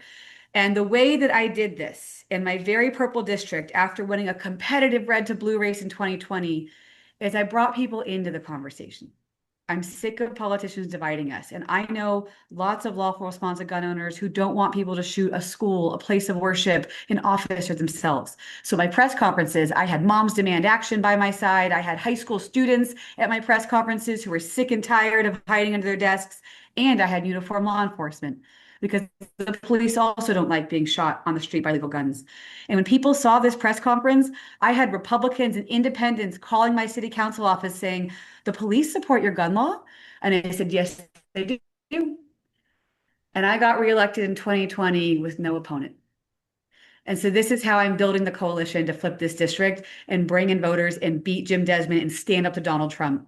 We can make Congress a co-equal branch of government again. I'd love your help. Thank you for being here again tonight. I know you have many people, but please, my website is marnievonwilpert.com. Every postcard, every phone call, every door knock is going to matter. And thank you for all your work, Democrats. Thank you so much, Councilmember Von Wilpert. And I just dropped in the chat a couple links for a canvas in Temecula this Saturday, as well as a canvas in San Marcos on Sunday. As we approach GOTV season, we'll be organizing canvases to all the competitive California races, as well as races around our neighboring states in Arizona and Nevada, and races across the country. So we're really looking forward to seeing you down there. Many of us will be down there for the e-board meeting at the end of this month, and hope to see you there. Thank you so much. Really good to see everybody. Thanks again.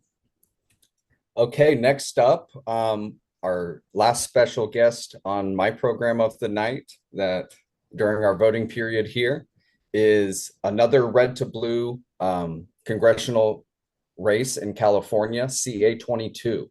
And that's a race, that's a district that we've beat David Valadao before in 2018, but he took the seat back. But we know what it takes to win that seat. And we're so fortunate to have such a strong candidate there in trustee Randy Villegas, a son of the Central Valley who won a hard-fought primary and is ready to deliver.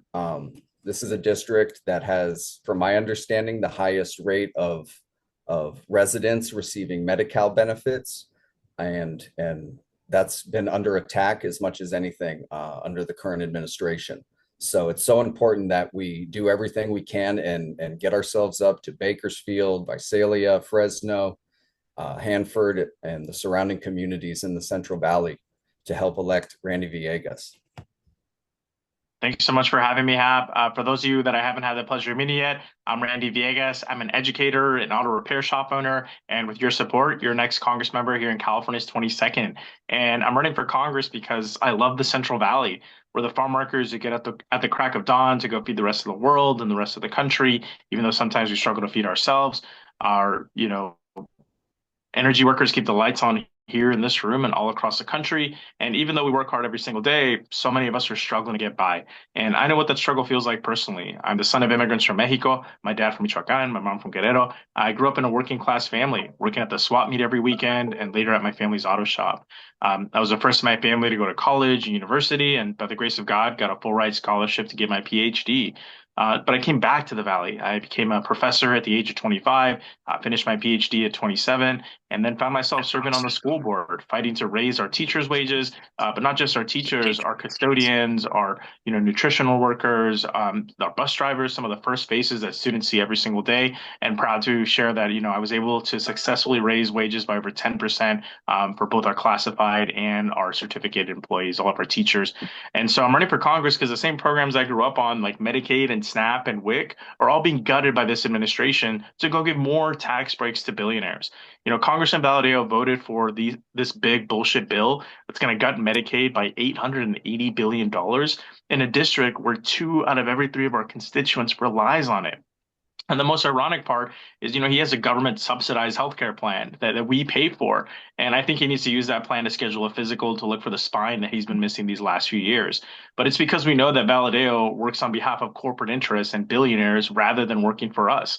My mom always taught me growing up, dime con quién andas y te diré quién eres. Tell me who you're with and I'll tell you who you are. And the same thing can be said about politics. Tell me who you're taking money from and I'll tell you who you're taking orders from. That's why I'm proud to be the only candidate in this race that is 100% corporate free. I've never touched a corporate PAC check and I never will because I'm ready to fight for our communities and not corporate interests. And meanwhile, Valadao is funded by the same organizations that are at the root of so many of our problems. PG&E, Amazon, SoCal Gas, SoCal Edison. He's taking money from United Health, a corporation using AI algorithms to deny elderly people's claims so that they could profit while our family members suffer. And to that, we say no more. Healthcare is a human right, and I will fight to sponsor Medicare for all. And, we need you in this fight. This is going to be one of the closest, races in the country, one of the top flip opportunities. And so we need your help to knock on doors, to make phone calls, to write postcards. So if you're able to donate your time, your money, your sunscreen to help us knock on doors, we need you in this fight. You can head over to randy.vote to get involved. And thank you all so much for having me tonight. Thank you so much. What an honor to have you join us, and we're ready for the fight.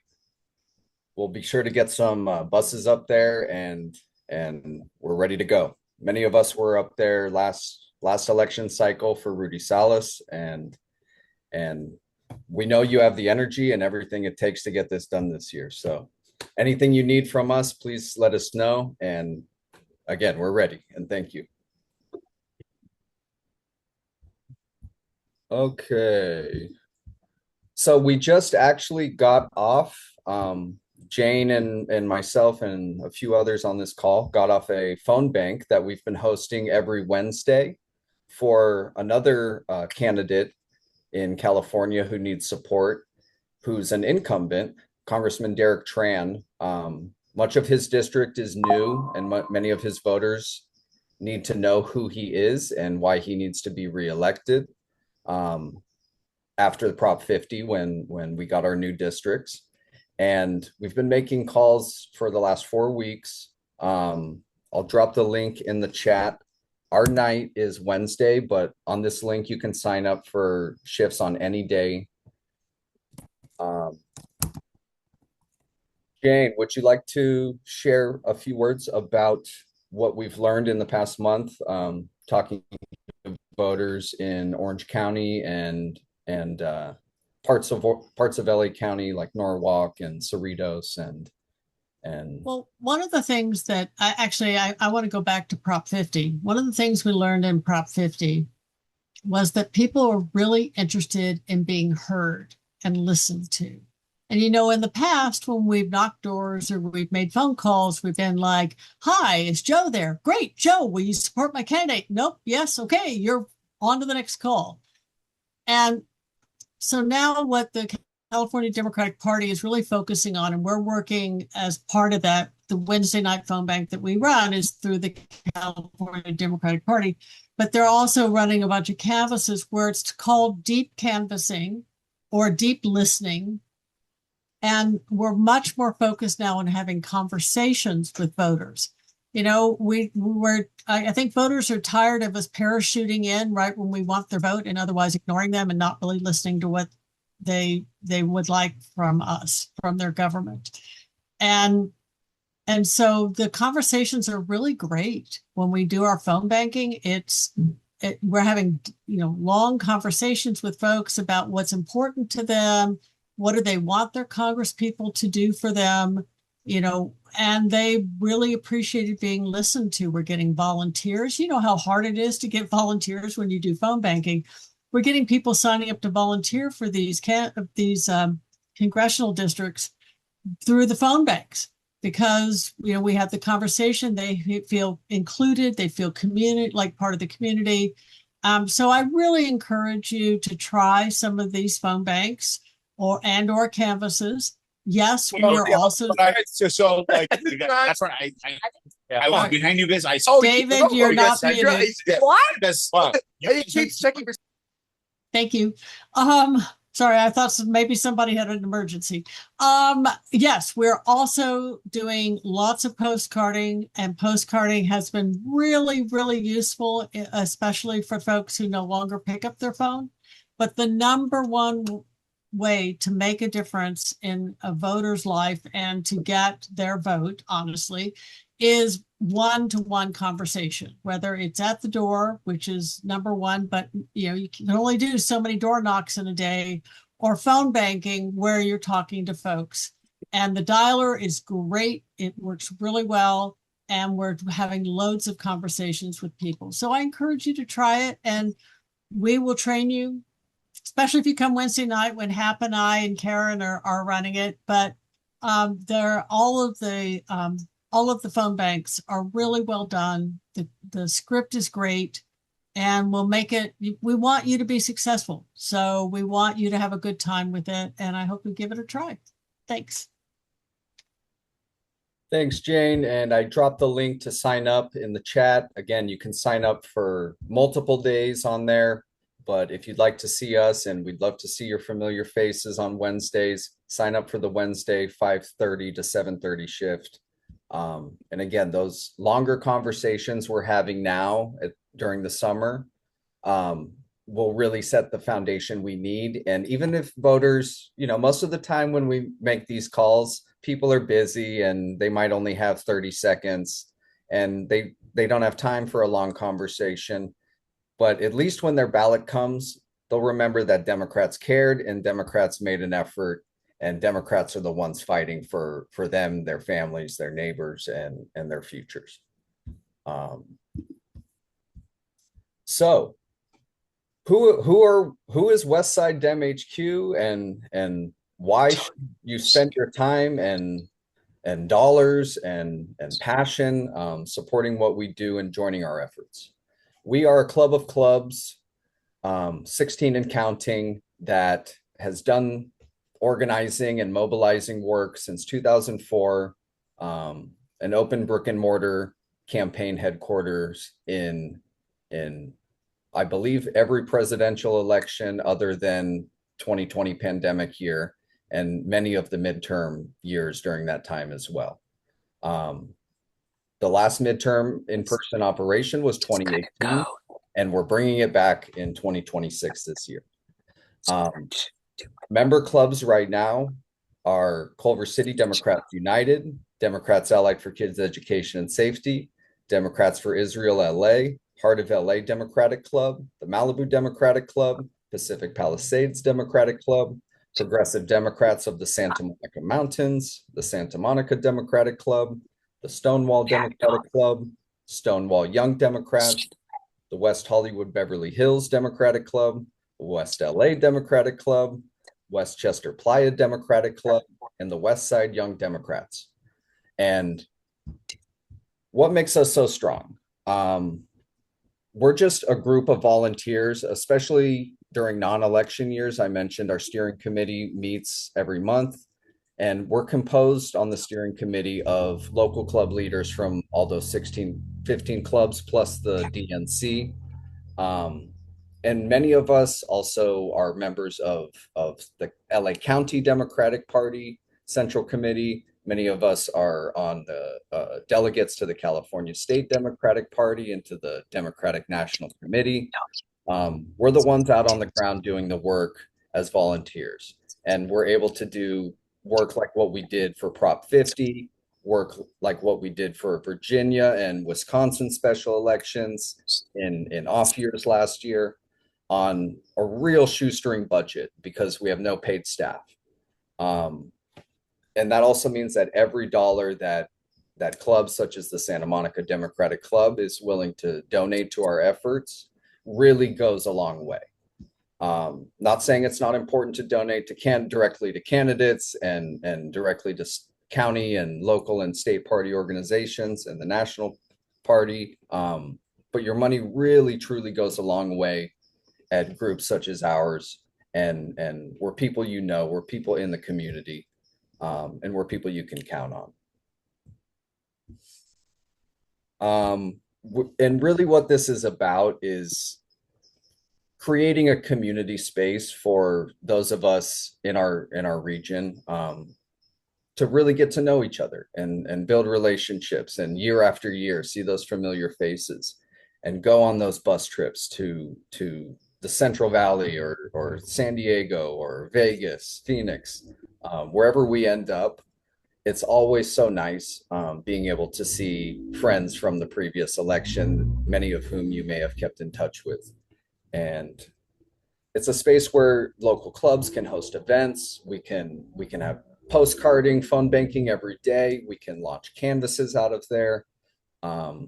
We can have clubs host their own events there, and really build something that can make a difference, a tangible difference we can see. Oh, thank you, Michelle. Our next big upcoming event, and many of you I know receive our emails. If you don't receive our emails, I'll put a link to sign up for our email newsletters. We don't send a ton of emails like a lot of groups do. We try to keep it to a minimum, about once a week. But it's really the best way to keep tabs on what's going on and how you can get involved and take action.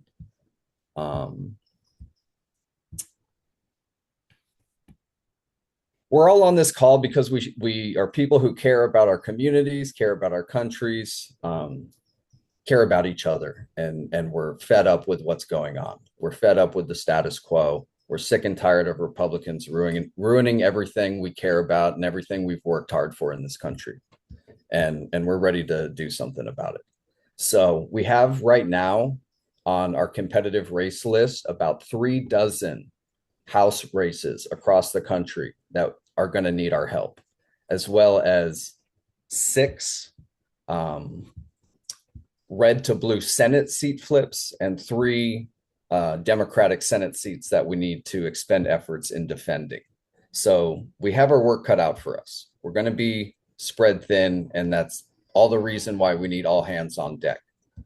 Why is it so important to get every last seat we can? Because this is about the long game. This is about building margins. This is about building power.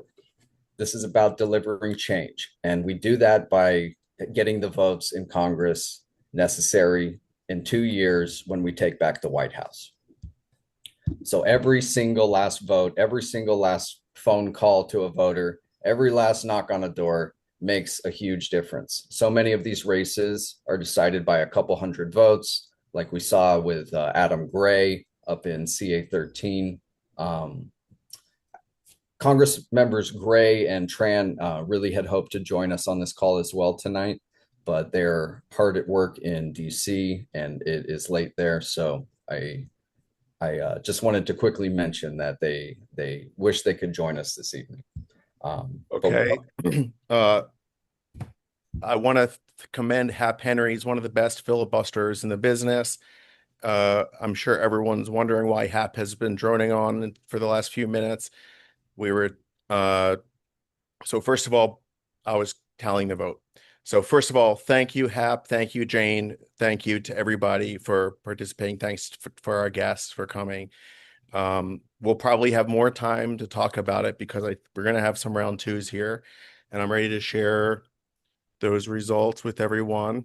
The reason for the delay and the reason I didn't just instantly share it is because I guess there was a setting in Election Buddy that tells you the winner based on if it's 55% or the first past the post.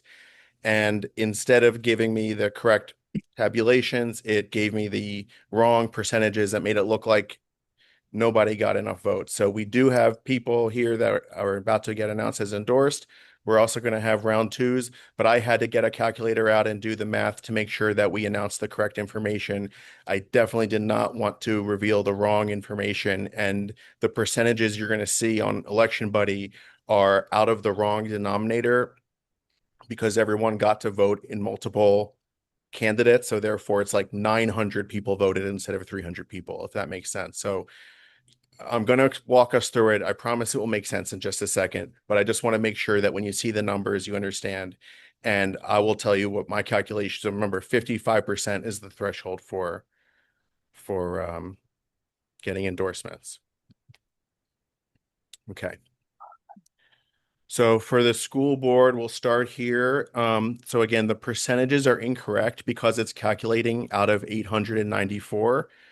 You can see that there were 327 ballots submitted and 27 of them abstained. So the threshold for the school board is 300, or sorry, is 300 total votes. So 55% of 300 is 165. So you can see that Alicia crossed that threshold with 69%. Stacy got 59.6%, and Robbie got 64%.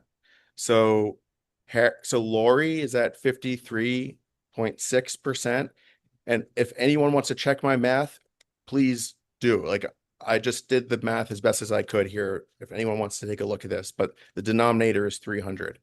So Lori got 53.6% and Harry got 41%. So we'll have a round two for Harry versus Lori. For the Santa Monica College results, there were 327 ballots cast, but 26 abstentions. So the denominator here is 301. And so it just changes it slightly. Would need to be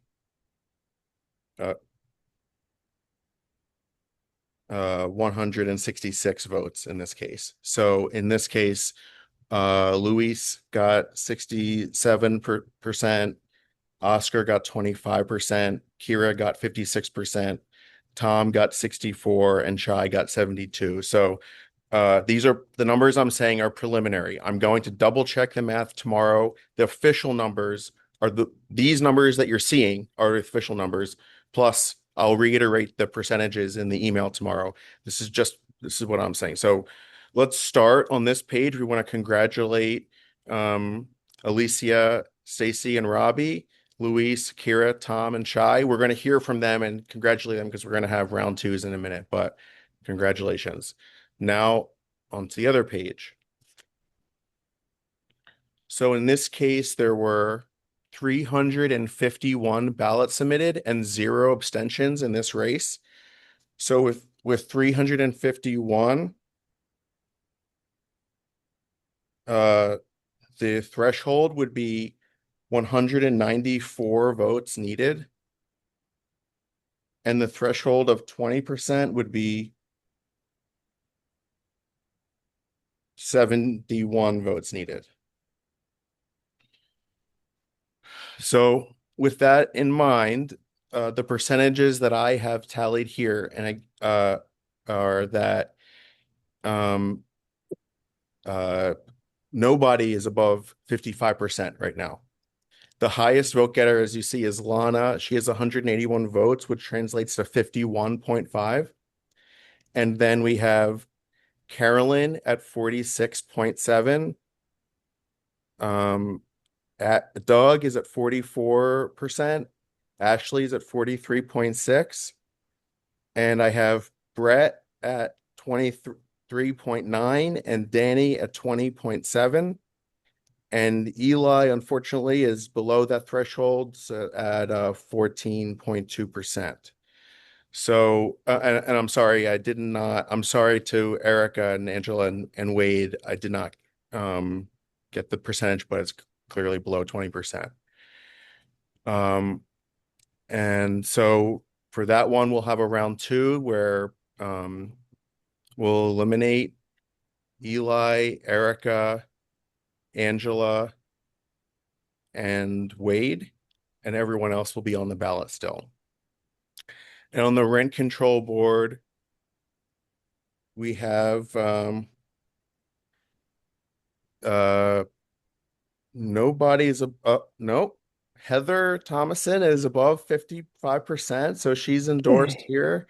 Heather is a 59.4, and then we have Sue is at 48.4, Kurt is at 46.2, and Soledad is at 39.9. So all three are in contention for round two in that race. So Yeah. It's a lot to take in right now, but we're congratulating Heather as adding Heather to the endorsed candidates list there too.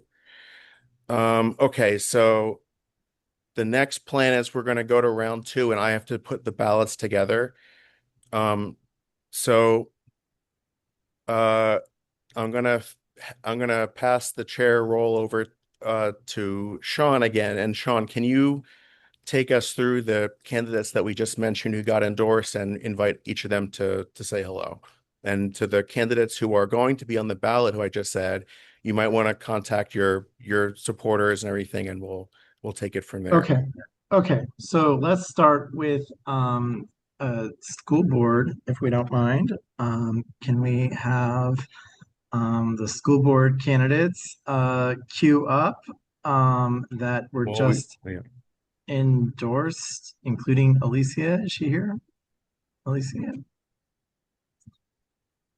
Hi, everyone. I'm here. Yes. Okay. How much time do they get, John? I'm sorry. Don't worry about it. Okay, so go ahead and tell us about we are now what at it the means point to you that you're endorsed, and we're so proud keep to it be going, endorsing guys. you. There's no time limit because we're just filling. We have to vote again, so take as long as you want. Okay. Okay. So we can take as long as we want. Oh, I just want to say thank you so much for the support.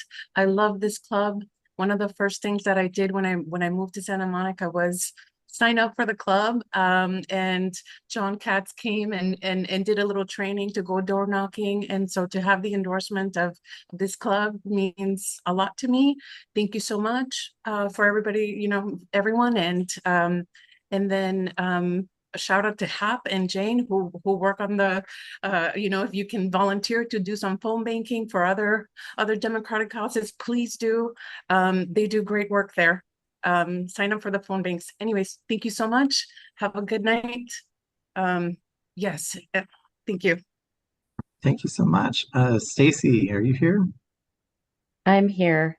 Thank you. Thank you, Club, so much for your endorsement. I know that I am representing Malibu. It means a lot to me that you put your trust and that you also show the value of representing the other M in SMM So I will say what I always say, that while I'm from Malibu and I'm here to support and be that bridge for my community, I am for all students for both cities.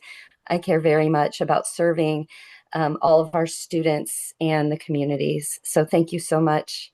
And I have really appreciated you getting to know me over the last 4 years, letting me get to know you. And I'm looking forward, hopefully, to another 4 years. And I really am looking forward to this race and appreciate your support. Thank you. And it's fun to see Hap here. Thank you, Hap.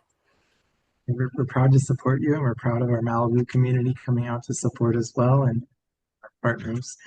So finally, Robbie.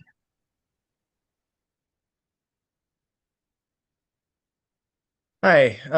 I just want to thank everyone so much. I really appreciate the vote of confidence from this club. There's so many people that I really respect in this club. There's so many people that I know and so many people that I have yet to meet that I look forward to meeting. And, I'll just take this opportunity to say that I really appreciate the opportunity to represent the district that I grew up attending. Sorry, I don't know how to make my computer stop. I should. I know I'm supposed to be this youthful candidate, but I can't make the beeping stop.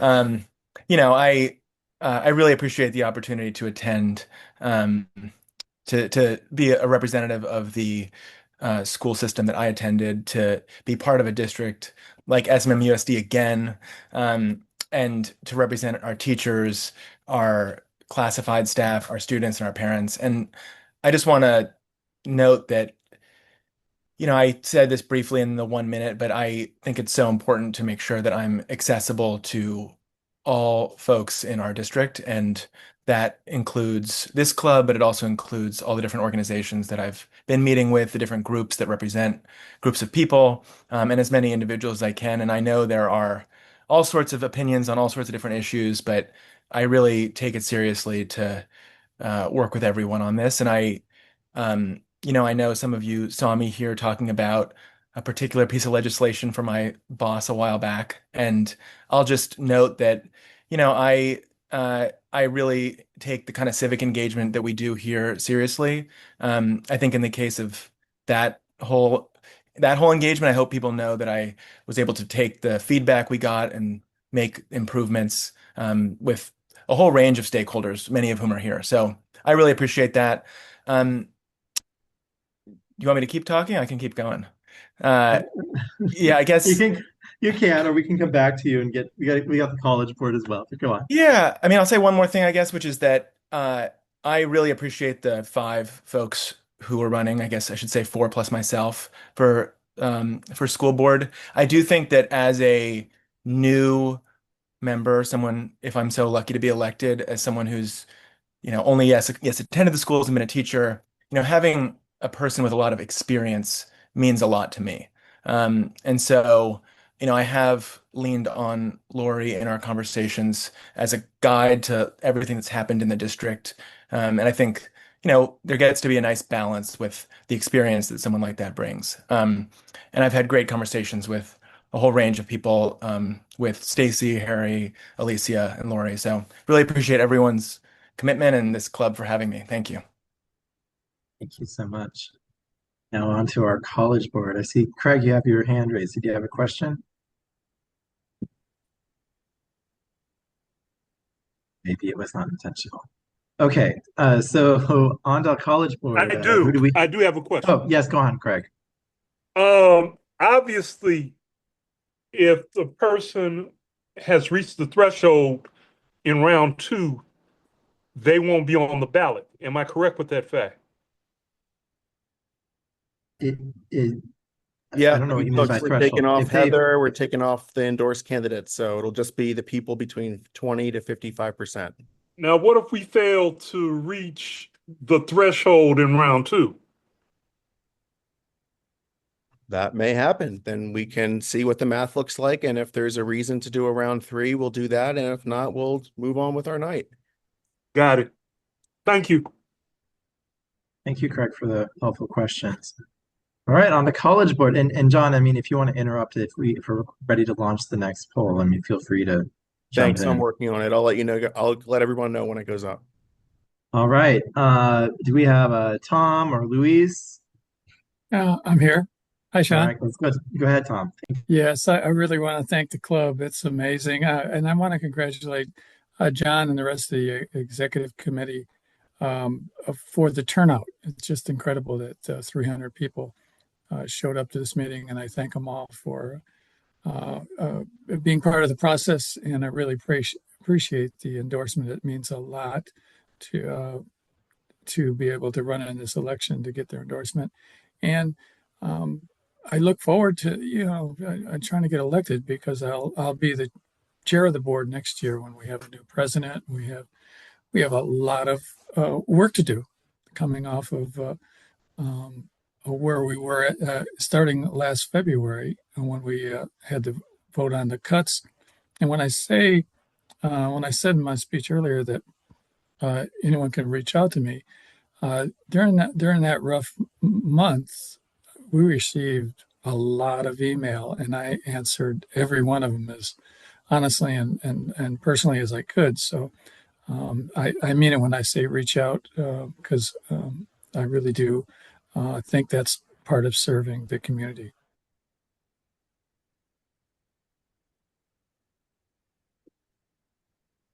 And thanks for the work you do, Sean. Thank you so much, Tom. All right, Shai or Louise? Yeah, Or I newcomer? can, I can, yeah, Go I on, can Louise. go ahead and say hello. Thank you all.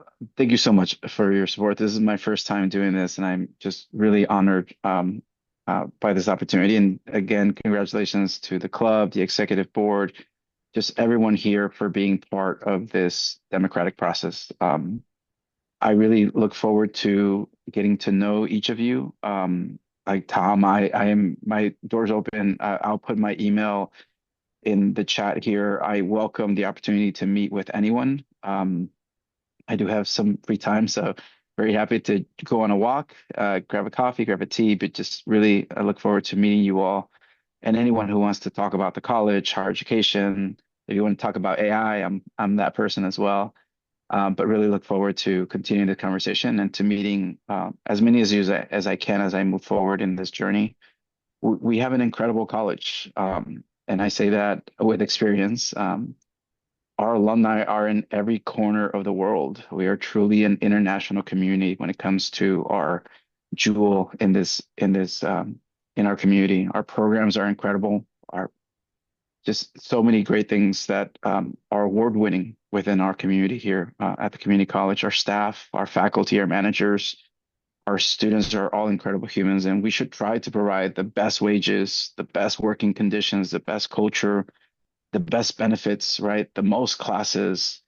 But that doesn't happen if we don't have a budget that is balanced and forward looking. And that is what I'm really looking forward to bringing this perspective to the college and making sure that we have a budget that is balanced, but also invest in programs and services that are revenue generating so that we can invest and be able to pay our unions what they should be earning. So I'm very interested in pursuing innovative programs. There's a lot of great partnership opportunities with the high schools, with the Unified School District, with the city, the water management pieces, entrepreneurship. We have, venture capital here in Santa Monica. There's just so much that we can do. So we have those great programs. We have great foundations that have made us number one in college transfer. We can be number one in workforce development. We could be number one in community programs. We can be number one in our meritus program. So just a lot of great opportunities. And I really thank you all for the opportunity to continue forward in this journey. Thank you again. Thank Hey, you so Sean, do you mind much. if I give a quick shout out to Nancy Greenstein? I wanted Yes, to mention please. she's a mentor of mine and just she's retiring this year from the board and I think she's been a pillar in this community for a long time, an amazing person. I hope you're still up, Nancy.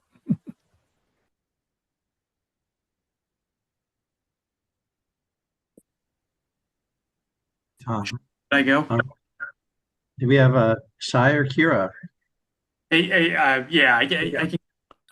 I want to echo that. Congrats to Nancy on an incredible, multiple decades of service to the college, to the community at large, and looking forward to her continued service in many of the same ways that she's served for so long, even after this year is over. And thank you to the club, thank you to the voters. I'm always so grateful to get the support of this club. It means a lot. And congrats to Luis, Tom, and Kara as well.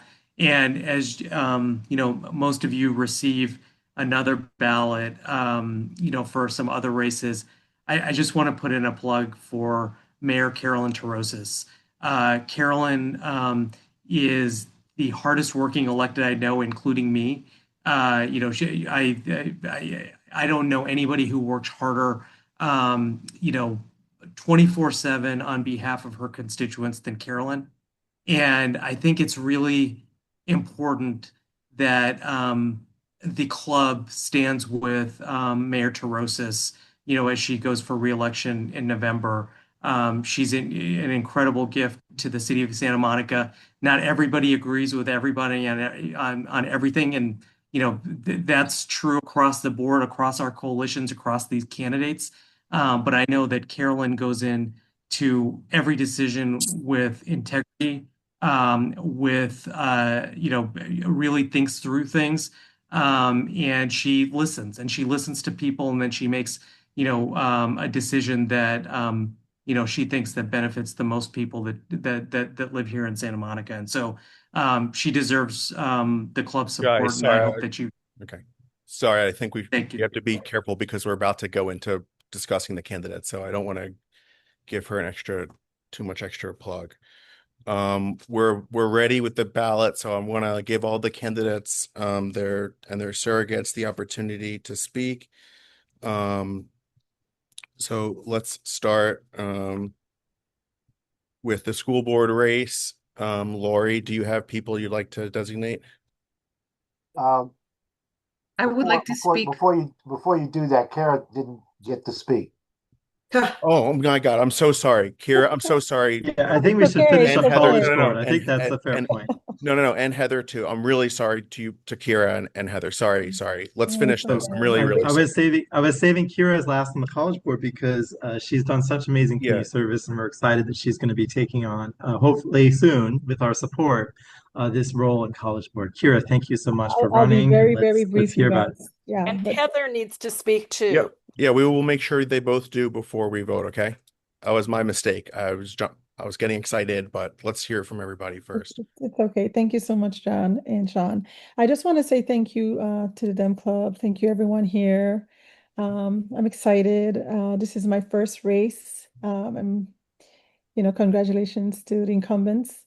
Um, I mean, I'm just excited about getting my campaign started, getting everything going, and getting to meet everyone. Like I'm looking forward to getting to know everyone, doing my walks and getting to know more people in the community and getting having people, getting to know me more. So yeah, thank you guys. Okay, thanks, Kira. Let's go to Heather now, right? Heather? Yeah, hi. Thank you so much. I'm so grateful, and this watching this whole process that the Democratic Club has put on has been really it is a profound amount of work that you guys are doing, and I'm so grateful. And I really appreciate all the people who have shown up today, and that there are so many enthusiastic and engaged Democrats in Santa Monica that we all get to continue to work with and work for. And I couldn't be more excited to move to the next step. So thank you. Thanks, Heather. We're honored to support you in this.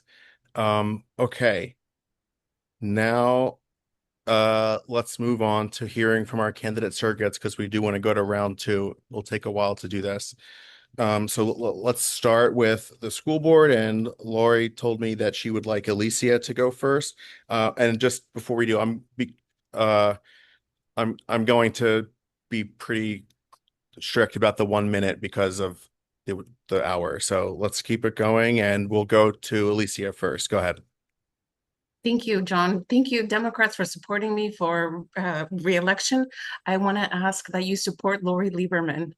As a new board member in 2022, Lori has been a mentor. She's always been willing to listen to new ideas, and I need her in the room. I need her on the board. We're going to have a new board. We're going to have another newbie on the school board, and her experience, her thoughtfulness, her character. I'm asking that you support her. Yes, thank you. Thank you. Okay, and now we'll hear from Robbie.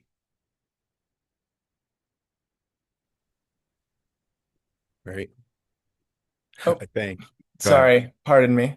Yes, so I spoke about this, but I absolutely promised to bring a new perspective to the board, and it's so important to me that that perspective is informed by experience, knowledge, institutional wisdom, and hard work.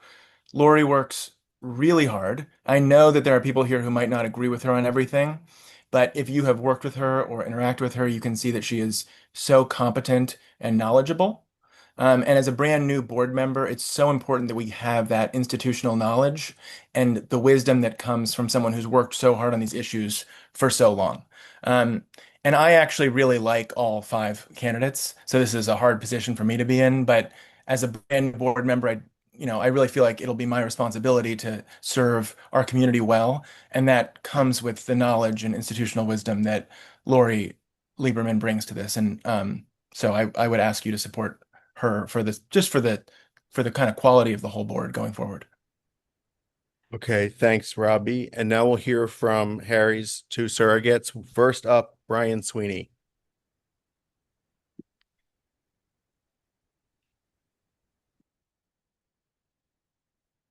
Sorry, there we go.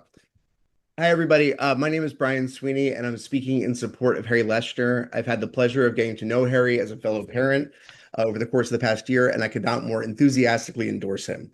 I'll keep this short and sweet. If you care about affordable aftercare for kids, if you care about safe and healthy playing fields and playgrounds, if you care about reducing tech use, especially in our K through 3 classrooms, if you care about safe pickup and drop off, please vote for Harry. And maybe most importantly, if you think it matters that we have at least one parent of elementary school age children on our school board, Harry is the right candidate for you. Thank you so much. Thank you. And now we'll hear from Chris Gutierrez. Good evening, everyone. I apologize that I can't be on the screen. I've been sick for the last couple of weeks, but I'm going to give it my full voice right now to support Harry Leshner for this endorsement. I respect Lori's past service, but it's time to have her mentorship serve in another way. Harry's the one independent voice when it comes to what kids are learning in the classroom matches how their playing conditions and how their other learning conditions fulfill those needs. So safe and healthy playing fields, a limit on device use and AI are not tokens. They are the way to maintain a healthy community of kids. And please endorse Harry Leshner. Thank you. Okay, thanks, Chris. Now we'll move on to the rent control board candidates. And one of those candidates asked me to speak, so I'm going to turn hosting duties over again to Sean to go through the speakers for Kurt, Sue, and Soledad. Right, Kurt. Okay, great. So since Kurt has a G in his last name, let's start with Kurt Gonska's two speakers. I don't have those names. I don't know if John, you have those names, but uh, Sorry, yeah, I do. Let me check. It's like I can Kurt, you start. can message me. Tracy, if Kurt's Tracy, on, just say it. Sorry, yeah. yeah, I'm here. It's Tracy Condon and Mike Soloff. Okay, Tracy Condon and Mike Soloff. Okay, so let's start with, I guess, Tracy. Good evening, everybody. I'm happy tonight to endorse or support Kurt Gonska for the Rent Control Board. I had the opportunity to work with Kurt directly when he was first elected in 2022. And he joined the board and dove right in, learned about the issues facing the board. As you heard tonight, he has 5 or 6 very important topics that he wants to continue working on.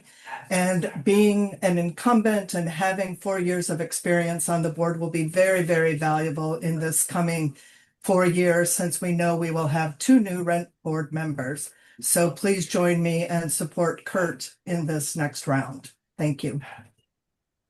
Should I go? Yeah. Hi, everybody. I think most people know me, but for the last 20 years, I spent 20% of my professional time doing tenants' rights work. I'm now retired from making money, and the only legal work I continue to do is in the tenants' rights area. This is really deeply personal and important to me. The Rent Control Board is a crucial, not a political stepping stone, it's a crucial protection for more than half of the population of this city. Here's what you should know about Kurt. I got to know him because he called up the SMER hotline and somebody referred him to me because his question was, I'm challenging something my landlord's doing is illegal. It didn't actually cost me very much money, but I know there are other tenants for whom the amount of money that's at issue could be a big deal. And so I don't want this to happen to other people. Do you think I should continue on with this? That's who Kurt is. He's someone who's all he's about is caring about the other people in the rent control apartments and protecting them. There's no finer person I can think of. Please support him. Thank you. Now on to speakers in favor of Sue Himmelberg. I guess we can start with John. Thanks, Sean. So Sue asked me to speak for her, and I was really honored to do it because I've known her since as long as I've been involved in this club. She invited me into her home when she first ran for city council.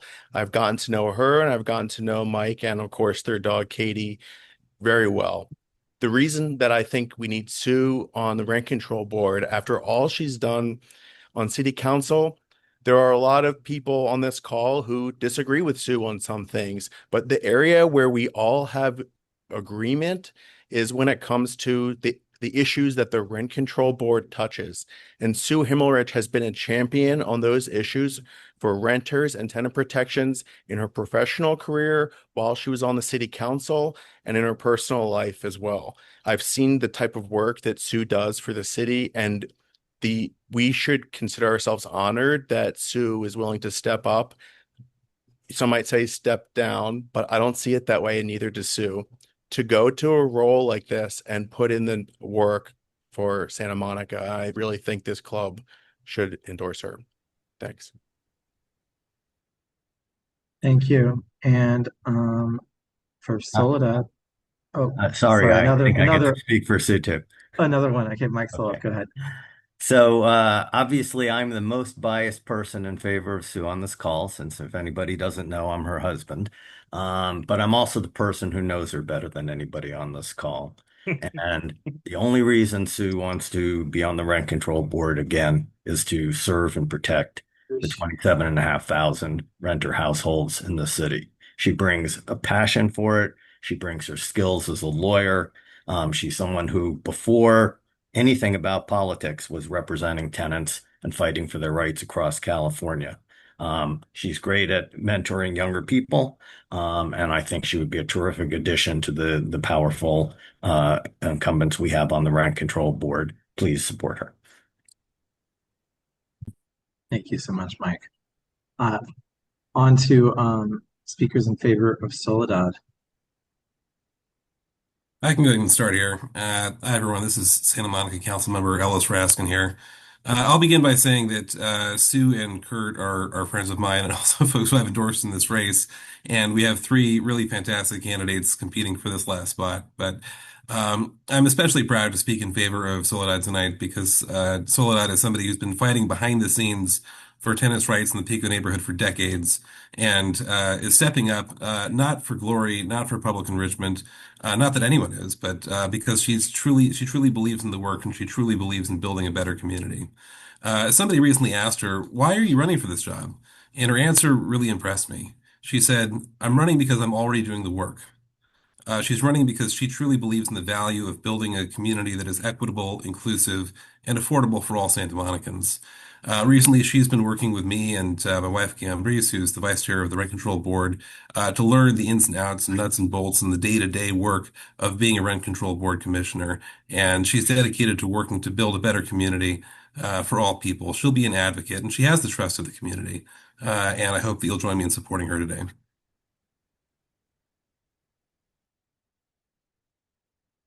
Thank you. Second speaker.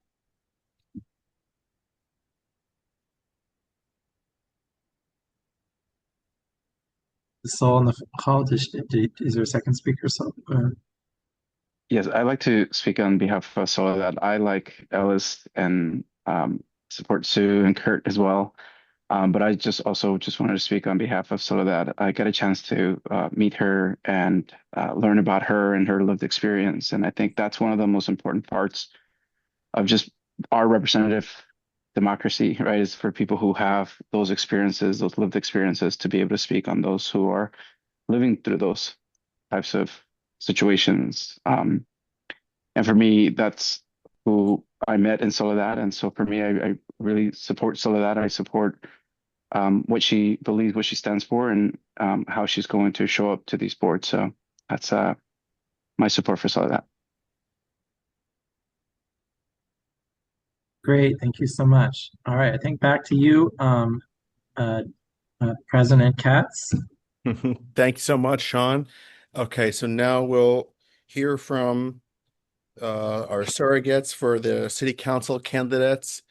And first up, we'll hear from Ashley's surrogates. And so the simplest thing is, I guess, if I know that most of you reached out, but if you want to just share who it is again, but is Ray on, Ashley? Let me see, is Ray Jackson still on? I've Just checking. Ray Jackson and Lana Negretti, which is he here? I'm not seeing Ray. Are you on the line? I'm not seeing him. Okay, well, let's hear from Lana first if you want to find a second person or check in with Ray. Lana, do you want to speak on Ashley's behalf? She's in a concert right now. She's in the concert too. Okay, let's start with John Cyrus Smith. How about? Okay, great. John? I can speak, by the way, but it's loud. Sorry. Oh, Go ahead, Lana. Okay, go ahead, Lana. Okay. The fact that I'm speaking in the middle of an Olivia Doom concert should show you how much I put my trust and everything behind Ashley. She's been an advocate for this community, doing things behind the scenes, not for attention, long before there was ever an election. Everything I'm saying tonight is something that is coming from my heart. I asked Ashley to run months ago because I knew that with her support, I could get what I need to get done in Santa Monica, which is serve everybody transparently and fairly, whether you're a renter, a small business owner, a parent. Ashley is somebody you can count on. She's protecting our coast. She's protecting our environment. She cares about public safety, safe streets, and all the things that Democrats support. So I'm asking everybody tonight to please support Ashley. Thank you.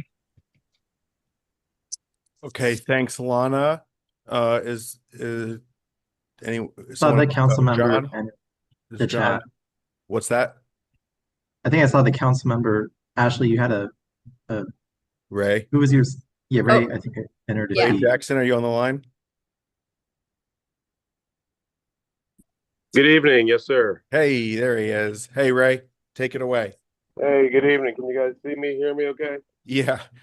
Hey, thank you for the opportunity. I normally don't get involved, and I don't get involved in other cities' politics, but over the last couple months, I've had an opportunity to get to know Ashley very well. Obviously, over 1740 and other coastal commission issues that you guys have been dealing with, and just get to really understand who she is and what she could bring to Santa Monica. And the true test of somebody is not when things are easy, it's when things are hard. And I think she has demonstrated to you all as a community and to the state her mettle and what she's made of. And I could not think of a better person who's ready to roll up her sleeves. She's smart and is ready to fight the good fight for the great citizens of Santa Monica. And I'd be honored to serve alongside of her. So happy to lend my voice to her support. All right. Thank you, council member. Thank you. Appreciate it.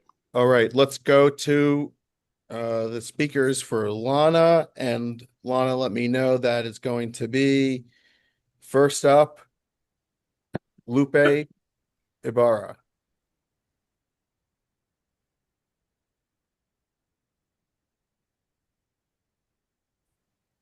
Lupe, take it away. Good evening, everyone. My name is Lupe Ibarra, and it's an honor to support Lana Negrete. I have the pleasure of knowing Lana through our church and her dedicated service to our community. Long before she entered public office, she was actively volunteering, listening, and generally helping others because she truly cares. What I admire most about Lana is her commitment to advocating for those whose voices often go unheard. She does not simply conform to the loudest of options or what is politically convenient. Instead, she asks challenging questions, questions the status quo.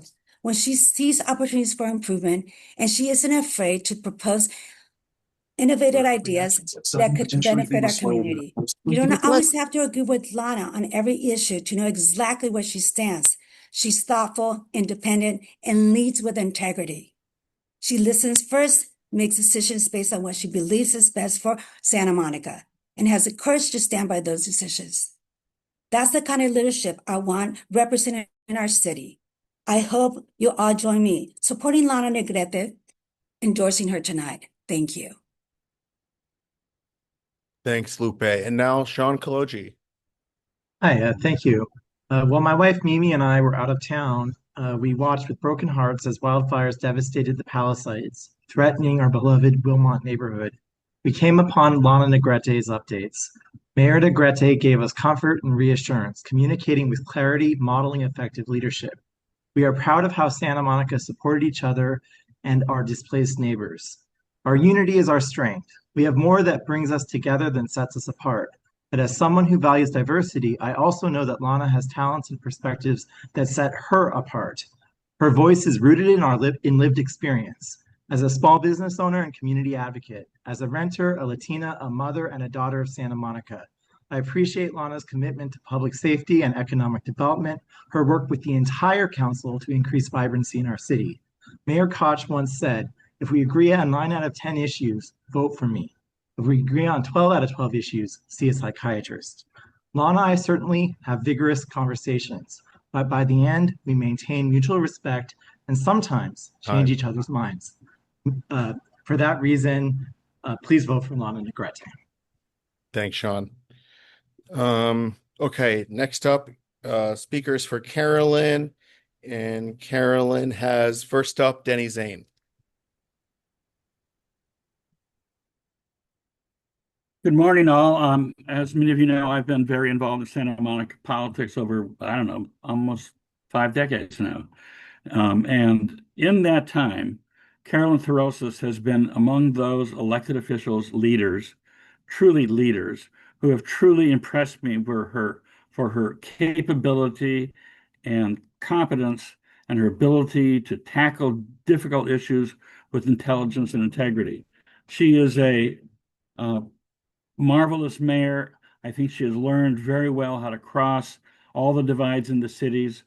One of the things that I've always longed for was a leader who could help bring the homeowner community and the renter community together to unite behind important and key issues, especially things like development in the community. I think Carolyn is the person who can do that, who can bridge the whatever divides and help make us one city. That's the kind of person I want to see in city council and perhaps as mayor. Thanks, Denny. Next up, Chris Gutierrez. Hi, everyone. Thanks a lot for bearing with me one more time. So I'm asking for you to endorse our Mayor, Caroline Terosas. She's been a fabulously open-minded, hardworking, and imaginative leader who is helping our economic renaissance come forward. Equally important, she has worked hard on our climate resilience, our open space, and many other ways with community gardens to assure that it's not just a city that is prospering in terms of trustworthiness and economic, but a city that takes the state of our history seriously right now. Our environmental degradation is nothing to deny on any level. So I trust Mayor Terosas to carry us forward. We may disagree with her at certain times, but she will work in an open-minded way with us to come to a fuller understanding of her values and substance. Thank you. Thanks so much, Chris. Okay, now let's hear from speakers for Danny Ivanov. Danny, who you have tonight? Council member Ellis Raskin and Mike Soloff. Okay. Ellis? Find that mute. There we go. Thank you, everyone. Hi, Ellis Raskin here again. In a time when renters are paying 60 to 70% of their income towards rent, extremely rent burdened, when folks can't afford to buy bread and eggs in the supermarket, Danny Ivanov is uniquely focused. Well, not uniquely, Carolyn's focusing on this too, but Danny is really, really deeply focused on the core issues that affect the most vulnerable renters in our community, the affordability crisis. He's out there working to make sure that we're supporting all Santa Monicans and building a community that is inclusive, one where people can live and people can afford their homes. Danny is Danny comes from a family of immigrant parents. He understands the lived experiences of folks who are struggling to get by. I think what's most important for me too is that Danny understands the nuts and bolts of day-to-day city government. He understands, from a legal perspective, what it takes to get in there on day one, the complexities of running a city government, from an adjudicative sense, legislating, and all the things you need to do to be a successful council member. And I'm proud to support him.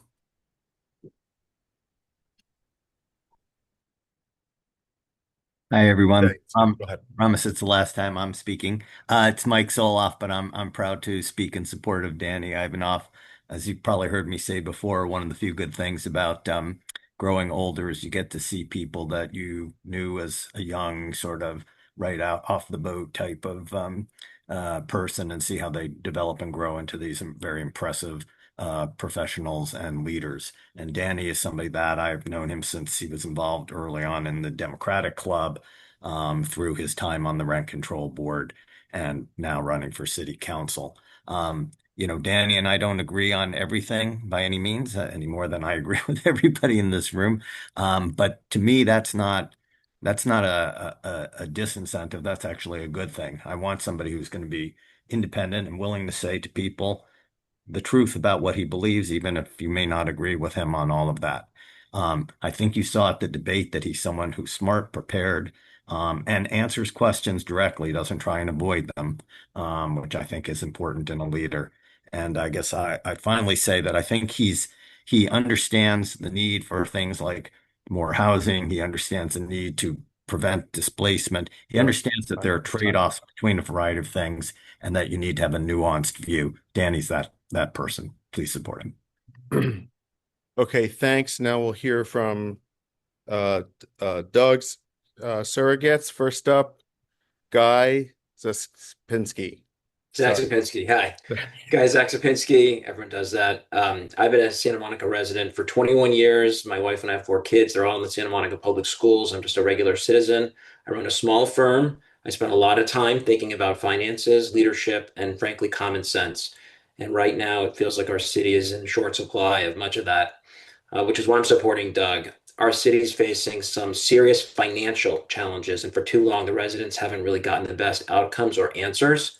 Doug knows how to read a budget, ask hard questions, fix what's broken, and I think most importantly, he can work well with others. He brings common sense thinking to the table. He's not a politician and he doesn't seek higher office.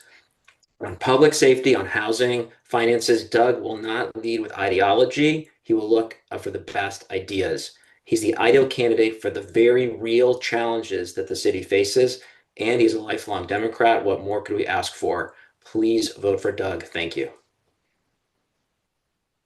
Okay, thank you. And now, wait. Okay, I thought maybe I was muted. And now Kate Esposito. Hi, good evening. I'm a lifelong Democrat, a single mother, a former K-12 educator, a tenured faculty member, and most importantly, a lifelong Santa Monica. I've lived here for more than 30 years. It really is my pleasure to share with you why I'm voting for Doug Tressler. I've known Doug and his family for a long time, and I've also had the pleasure of working with Doug on the AYSO Santa Monica board. His dedication to Santa Monica's children, youth, and families is evident through his tireless work as a coach, referee, field manager, and board member. As a homeowner in Santa Monica, I've really appreciated the positive direction that the city is going in. But I'm worried. I'm worried about protecting my primary investment, a condo just south of Wilshire. Beyond Doug's democratic values, his commitment to providing safe and secure services for all of us, including those most in need, I appreciate his unique business skill set. I believe strongly in his knowledge of finances, his ability to implement strategies that will ensure our community is safe, and his ability to plan for the future. I honestly believe that what Santa Monica needs most now in this time is a commitment and an ability to ensuring that Santa Monica is financially solvent so that we really have a bright future where all of us can thrive. So vote for Doug. Thank you. Thanks so much, Kate. Okay, last but not least is Brett Morrow. Brett, who did you settle on? Yeah, I have Anastasia Foster speaking on my behalf. Okay, take it away. Hi, good evening, everybody. On the college board and over at Meals on Wheels, I miss being on the rent board. I don't get to see a lot of you as often as I used to, but it's really nice to see friends here from Wilmont, from Great Parks, and a lot of people I've met recently. And so for those of you I don't know, I'd love to get to know you better. But for those of you who do know me, I think you know I believe in communication, and I'm supporting Brett because he's inspired me as a friend, a neighbor, a dad. I've just gotten to know him over the past few years, and he really means just the best for our community, is what he wants out of public service. He's not doing it for self-serving purposes or climbing any ladders. And I just really believe that. And I think we have a lot of great, fantastic people who've thrown their hat in the ring, and I'm so excited for the process to play out. And I just want to encourage you to get to know Brett too, and to give him your vote tonight. Thank you so much. Okay. Oh, thanks. We give another one, Brett? No, my second speaker had an emergency, so that's it. Okay. Thank you. Thanks so much. Well, that concludes the speaker section. Let's go to round two. I know that everyone here would love to keep hearing from surrogates all night, but I think it would be much more prudent to vote. So I'm going to overrule that thought, and we're just going to go right to voting. So I'm going to get the thing out. It's going to go out in just a minute. We're going to hear back again. Hap told me that he was not done filibustering. He has more content to talk about. So let's hear that, and then we'll get the voting going in just a second. Did you change the settings, John? I did my best. Let's hope.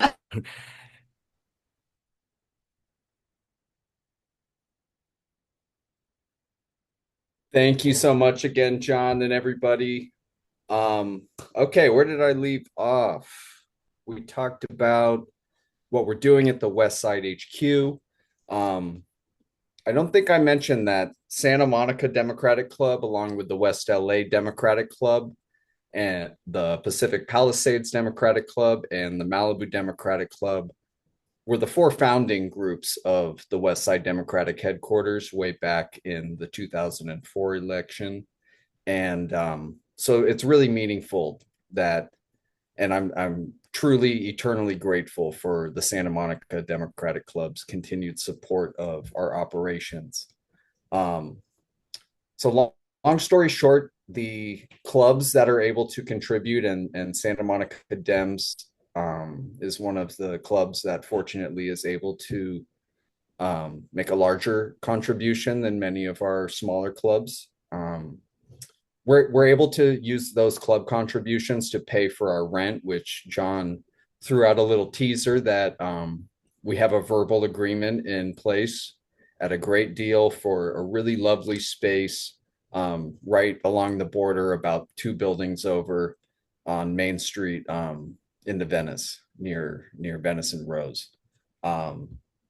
So as soon as that gets formalized, we'll make an official announcement, and we'll begin moving stuff in August 15th. We have some chairs and storage units, but we'll be putting out requests also for any in-kind furniture donations people might have, and other supplies that we'll need to run the operation that's necessary in order to take back Congress this year. I know we mentioned it earlier and Michelle dropped a link in the chat, but I'll drop it again for the West Side Midterm Magic Show in downtown Santa Monica, Sunday, August 16th. General admission tickets are going fast. They start at only $50 for a world-class magic show experience. Best deal in town. Hey, Hap, just to interrupt to say the ballot is out. It's going to be consolidated down to one email this time with all 3 races on there. And this time the vote is a 20-minute vote. So until just before 10 o'clock, but a 20-minute vote, which has already begun. So vote away. Thank you. So Magic Show, please, if you're able to contribute any more towards a sponsorship of the HQ, please do so. We've had a couple generous sponsorships come in the last couple of days. But really, in order to close the gap in our budget for not only being able to pay rent, but be able to pay utilities and a couple staff members to be on site at all times, and security for special events, snacks for volunteers, buses to different districts, and motel rooms for overnight trips for canvases. Stamps are expensive. For every $25 you send us, we can print 40 postcards and buy 40 stamps and distribute those to local clubs and other organizations that postcard with us.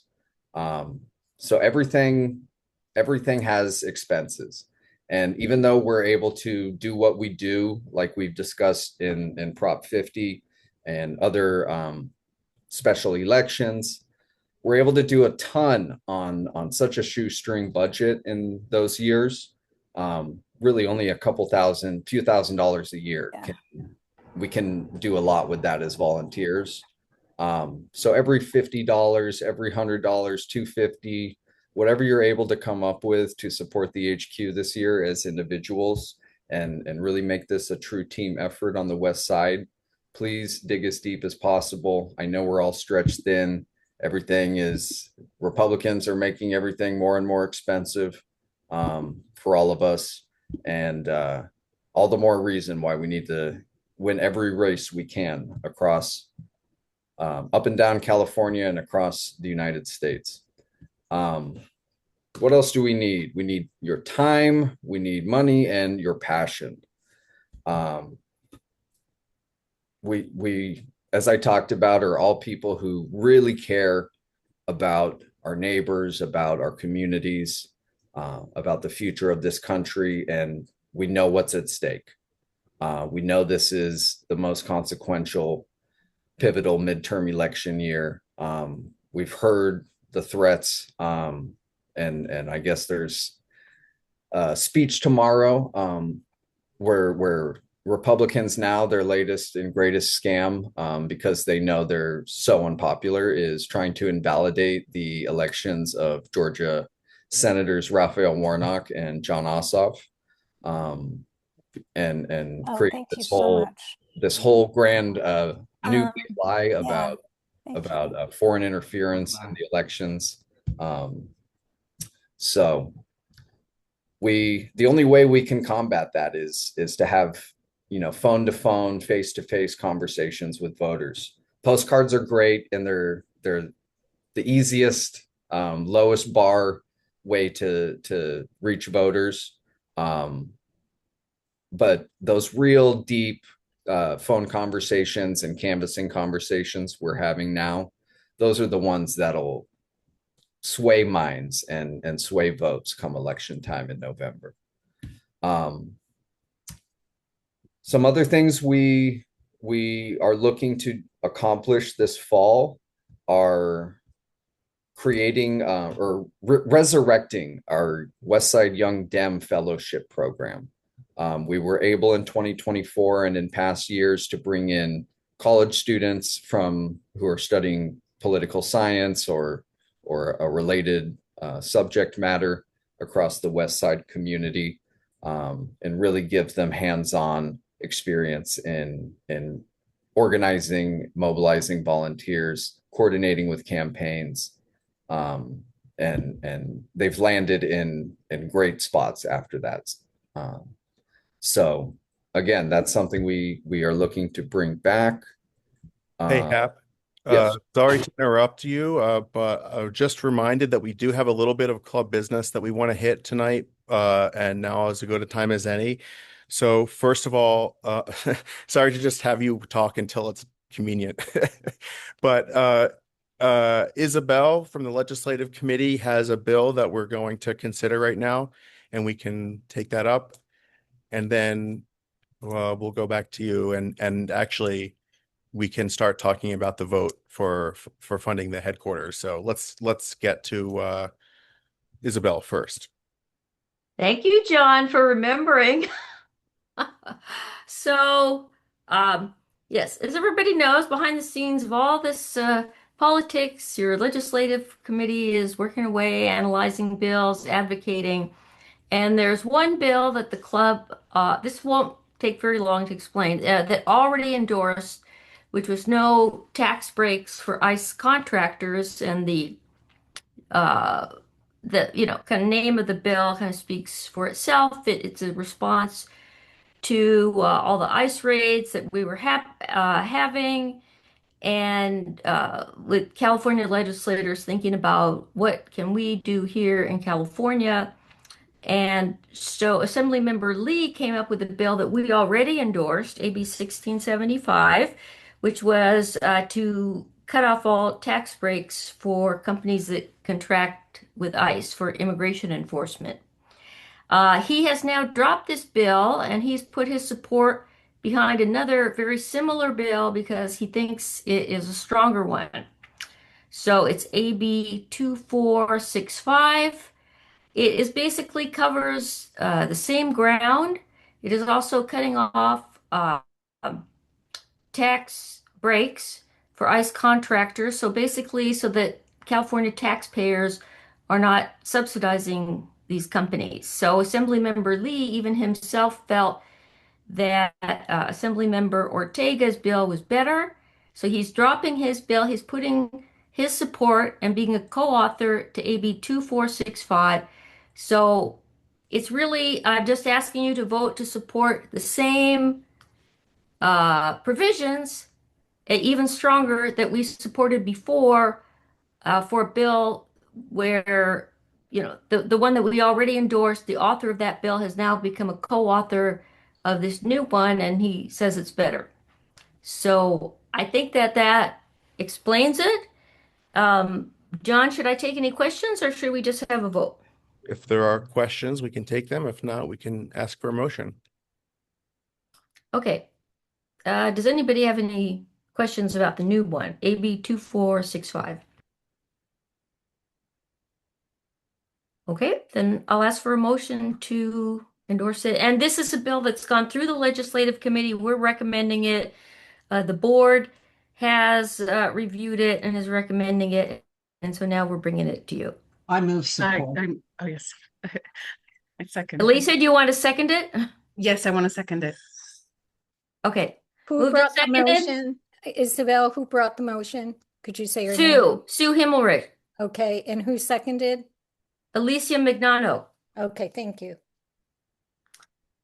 Okay, raise your hand, your virtual hand, if you would like to support AB 2465.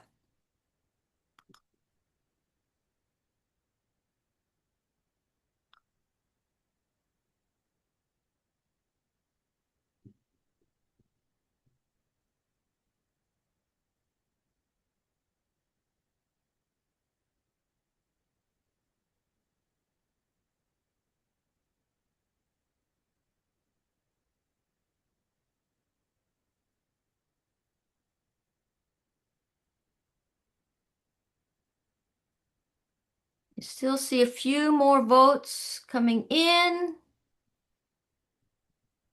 Give it like another minute.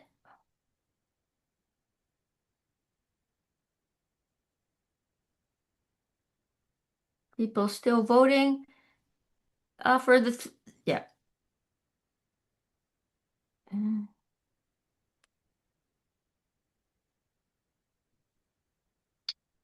Okay, I'm seeing, 59 and 1. All right, I'm seeing 60. I'll give it just a few more seconds. You have a few more seconds to vote, and then I think we're just going to have to, take that total. Okay, oh, now more people are voting. Yeah, this is just a quick vote, people. Not like the other ones where we're taking a long time. Vote now or hold your peace.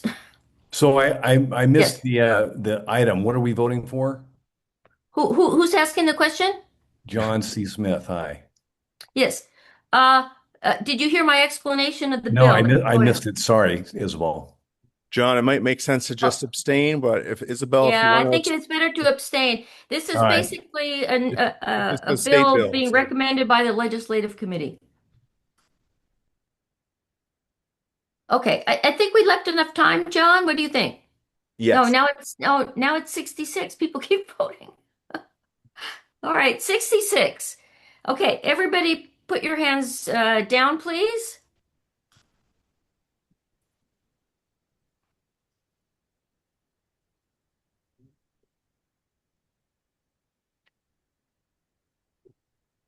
Okay, let's have all the hands down, please.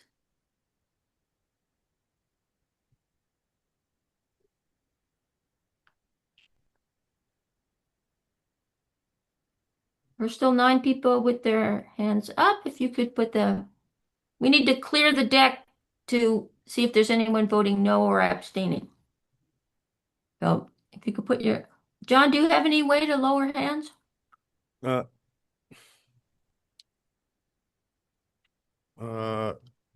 just, yeah. Sean, I, Frank, There's Wendy. 4 left. I did it. 4 left. Oh, There's a there they there go. you There go. they go. Okay. Yeah. So now does it was Hey, Ellen. oh Helen. Wait, are you voting no? Sorry. Um Okay, well, Sorry, Ellen, I are you stepped trying to out. vote on something? Well, I don't know because I stepped out of the room it's okay. and when I came We're back, Yeah, I didn't know what was you going should on. just abstain then, please. Okay, I okay. abstain then. Thank Thanks, you. Ellen. Yeah. Okay. Sorry. Go Okay, ahead and so call for the was no. anybody would anyone like to vote no on endorsing AB 2465? Okay, not seeing any. Okay. And would anyone like to abstain?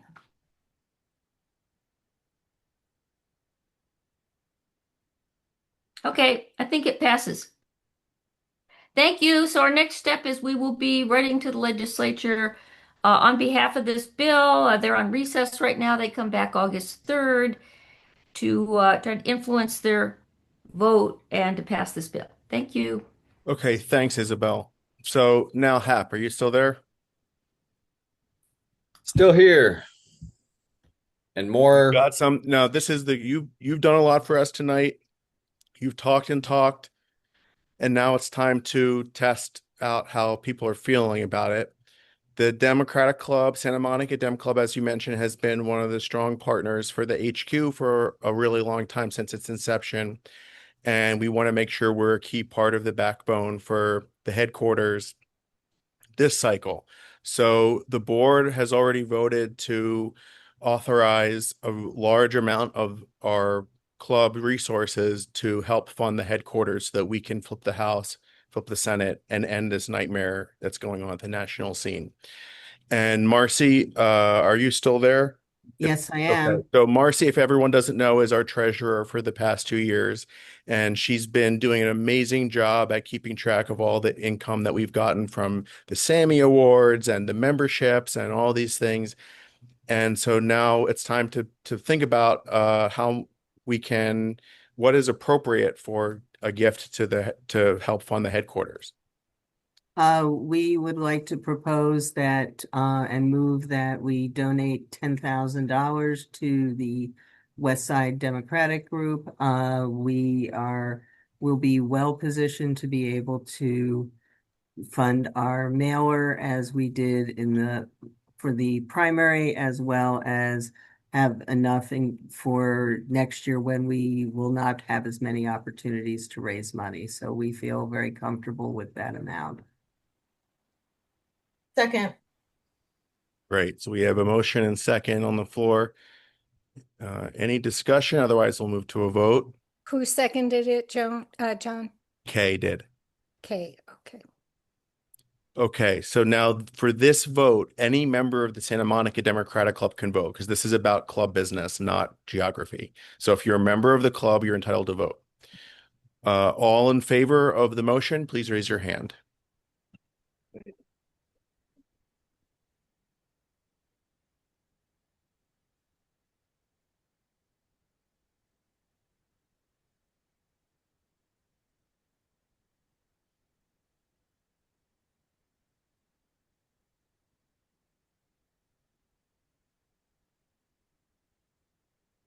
Give it a minute in case the numbers are going up. So I don't want to cut us off here. It's great. 82, 83. Okay. Okay, let's call it 83, 84. I see 80, 84. Let's put the hands down. Everyone lower your hand.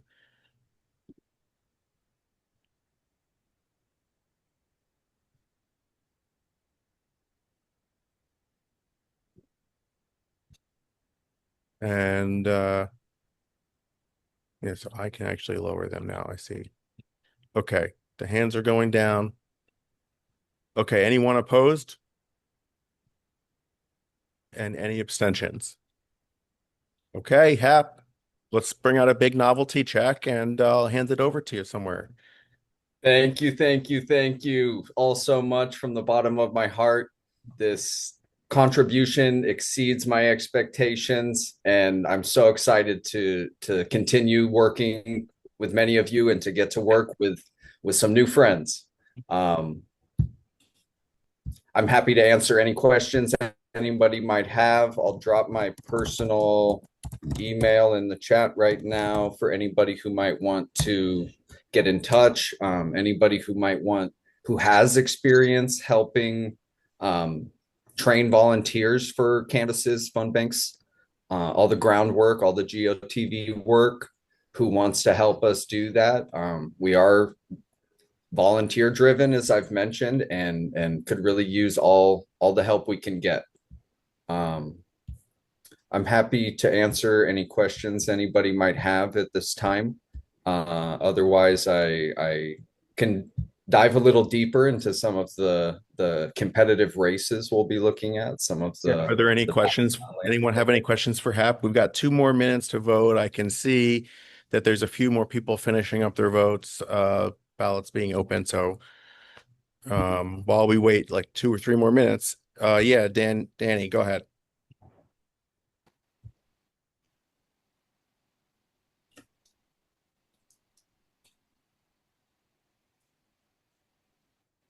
Danielle, I think he means you.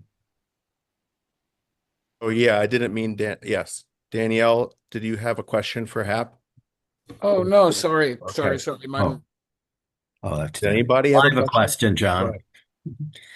So, Hap, in terms of personal work, do you have any sense of sort of what's I know everything's important, but what's the most important thing that we as individuals can do, recognizing, we have races all over the state and all over the country. How would you, obviously everybody should do whatever most speaks to them, but what do you think is most effective of the things you're planning to do? Right. Great question. And of course, everybody has whatever time we all have to dedicate to this volunteer work in this fight ahead. And so if I had to pick, two things, three things that I would say are things you can make part of a weekly routine with us that would be helpful, would be signing up for at least one phone bank a week, signing up to receive postcards and organizing little postcard groups. We do regularly out in Malibu. If anybody has like I'm in many of our club members are in a mobile home park out there where we have a clubhouse. If there's any available community space or local establishments in the next month or so until we open, or month and a half until we open the doors of the HQ, that might be willing to host some postcarding events like that. I know Westchester Playa Dems, they've been organizing regular events at a local brewery. And start signing up for those weekend canvases. That's the second thing I'd say. The two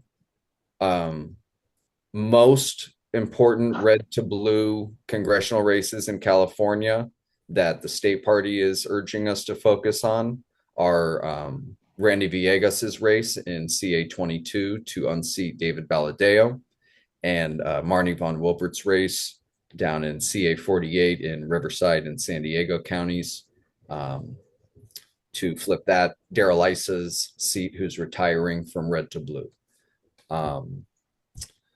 If you're looking to get involved with any of the most competitive Senate races, the nine or so most competitive Senate races that we really need every single hand on deck in order to flip those races in our favor, which are all going to be super, super, super disgustingly expensive.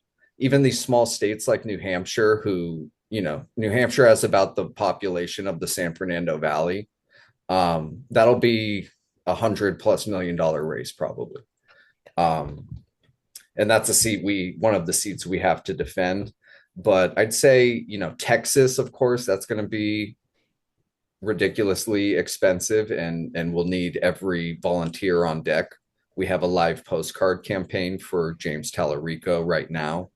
That Just Beth, I noticed that Michelle has another question, so maybe we ought to let her ask it. Yeah, I'll cede to Michelle for a minute.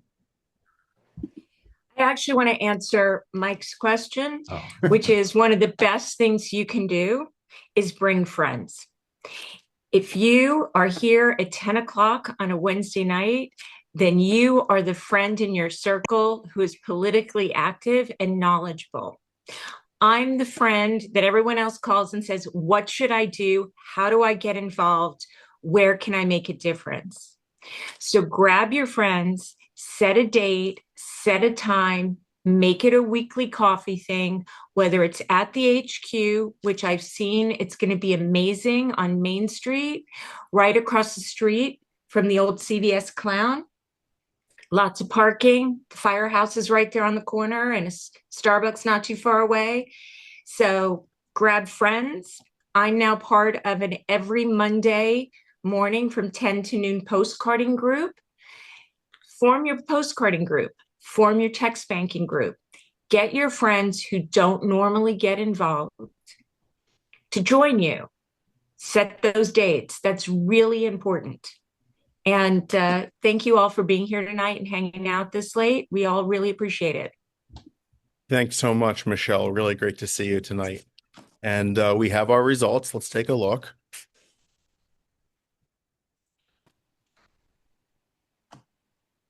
Oh, that's the wrong one. Hold on.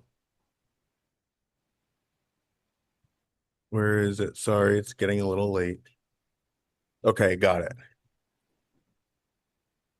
Sure.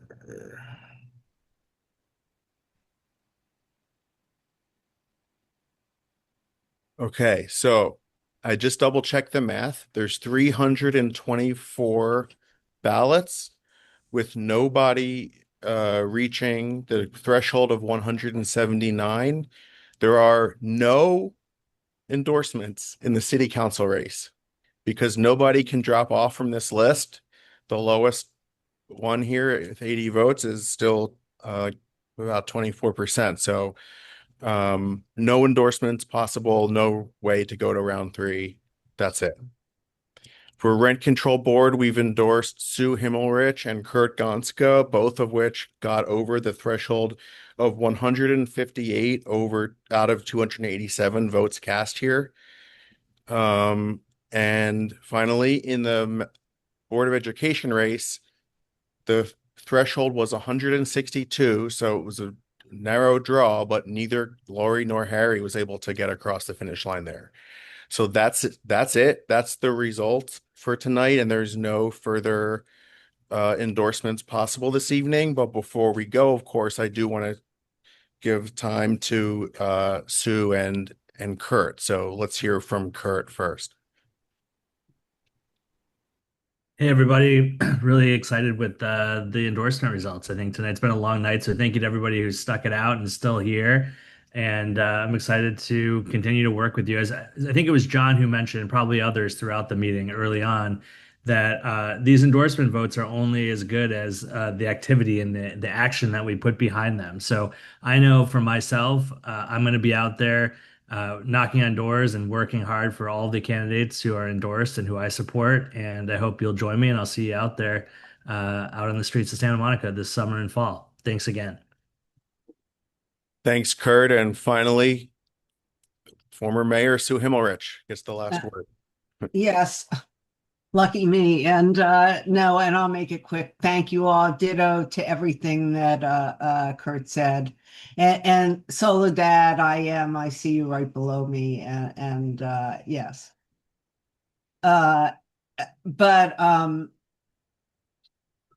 But I am thrilled and thank you all. I really appreciate your support. This is the club I started in, and this is my home club, as somebody else said, but it's my forever club. I really appreciate your vote in this, and Kurt, I look forward to running with you. So thank you all very much for making that possible.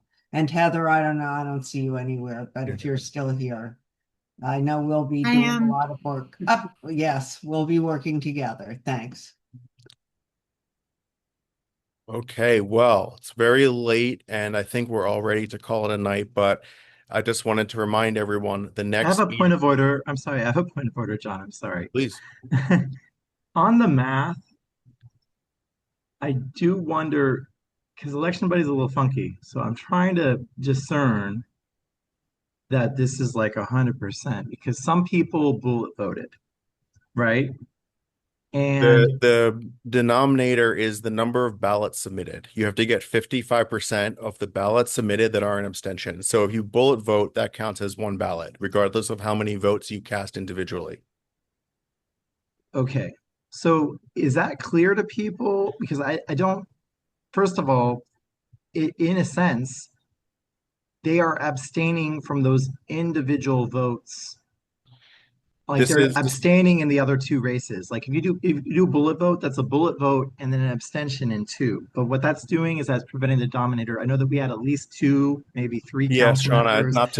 not to cut you off, but I did explain to the candidates in more detail how this works and that and that if you bullet vote, you're basically choosing to vote for one person effectively. It's the same thing as if you were I explained it kind of in other words at No, the but what beginning, I'm but saying is, for yeah. instance, Mayor Torosis was the top vote getter, and I think she was maybe like 5 or 6 votes from getting that 55% threshold. And uh, had some people that bullet voted, voted for Mayor Torosis and two other people, or that would have put her over the top into that They 55%. And it didn't might have, though. I'm sorry?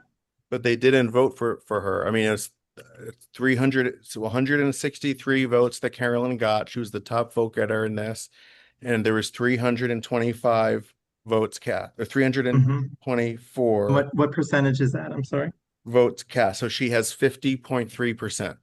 Okay. So I don't know that people in this meeting necessarily were fully aware of that, but I I do think It doesn't matter what they're aware of. It's the math. They I didn't. think we She didn't could get the I 55. would move that we do a third vote with the awareness that people that bullet vote, you're messing up. If you only vote for one candidate and the other two, you're making it more difficult for anybody to get Okay, 55%. And I'm not sure that's the here's what strategy. I think we should do. Okay.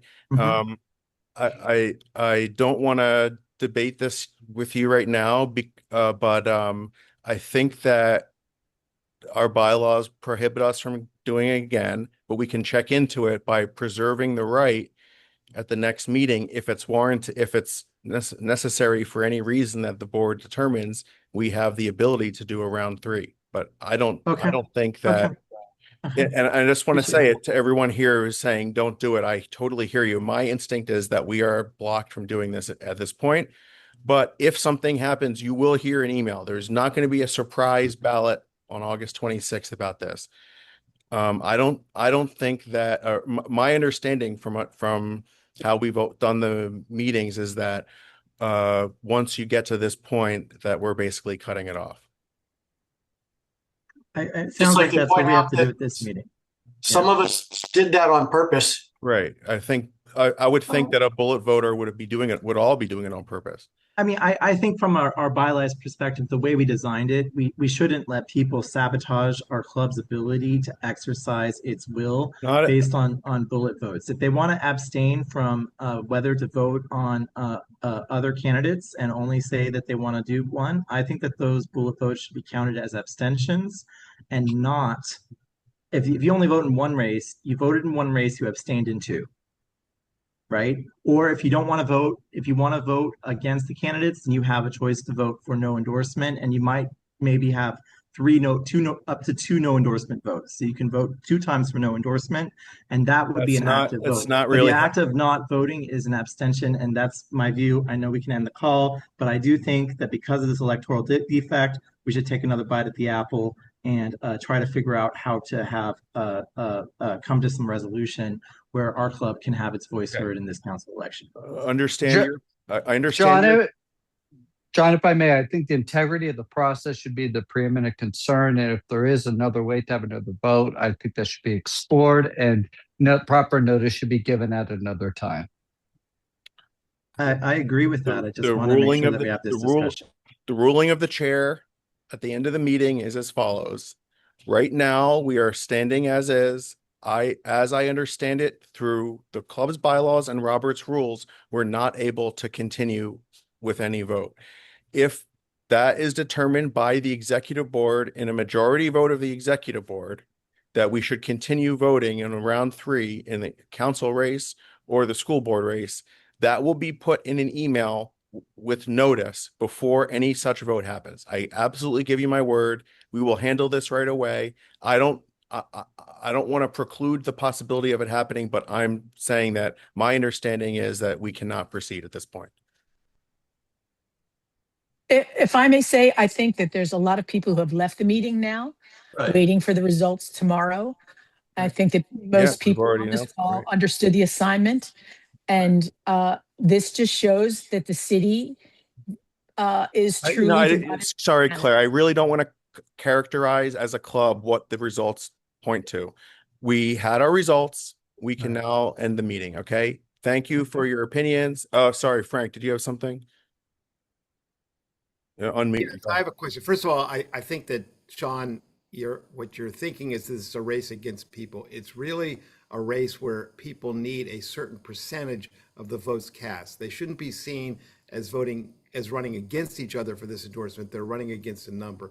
The question I have, and the reason I raised my hand, is people haven't pulled papers yet. Right? Yeah. We don't have a final list of who's running. And I wonder, John, if the board could explore having another vote, not a third vote on this thing, but another vote, since especially on the city council, since nobody's been endorsed, it would be like a blank slate, after we see what the final list of candidates is and have another vote on that. Is that something that you can explore? The club set up a process based on this timeline, and we knew when we set up the process that this was when the ballots were when the filing deadlines were, and we did it to comport with that time frame intentionally. So I think to change the timeline now would be disrespectful to the process.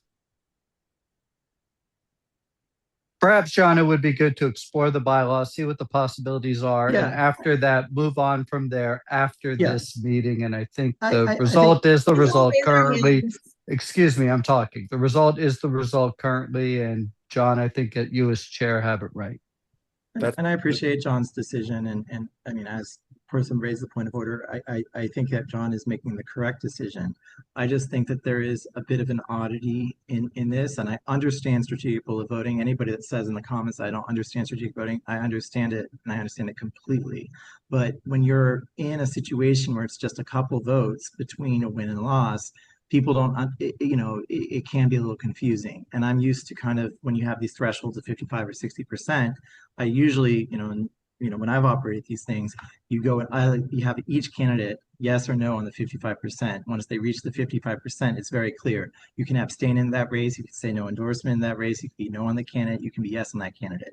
That way, it's very clear how everyone wants to vote and where it wants to vote. When you have like this catch-all, it can be a little confusing how the impacts are and like what an abstention means and what that means and what a bullet vote means and whatnot. So I don't know if it was, I know it was probably clear to the candidates, maybe to the more sophisticated folks, but when you abstain from a vote that's just literally not voting, and sometimes people interpret that as an abstention. Sorry, Sean, I could not have been more clear. I said it very clearly what abstention means. John, I'm not saying you're not being clear. I said the ruling of the chair is correct, but I just think that it is just a bit of a challenge when you have an election buddy with all these, and I definitely defer to our exec board and other meetings. And I don't think there should be any outrage or any conspiracies about it. It's just kind of an oddity when you have this sort of race with this many candidates, and there's no reason for anybody to be mad about it. And I thought it was a reasonable point to raise, and I apologize if people think I'm crazy, but I know how elections run. So Okay, thanks for your perspective, Sean. And as I mentioned, we'll be sure to take care of it at the board level. If anything further happens, I guarantee you, as a club member watching this, will know about it before that happens. Ellis? Yeah, thank you, John. These endorsement processes are a tremendous undertaking, both from you and the entire board. With my personal gratitude to you and to everyone on the board for making this happen. I think we could keep talking about this all night long, but I'm going to make a motion to adjourn the meeting. Thank you, Ellis. Is there a second? Agree. Second. Okay, all in favor? Great. I'm not going to bother to count it. Aye. Aye. Any opposed? Me, I would just like, I would I just know. like Thanks, Derek. Okay, we're adjourned. Thanks, everyone. We'll talk soon. Bye-bye. Thanks. Always big.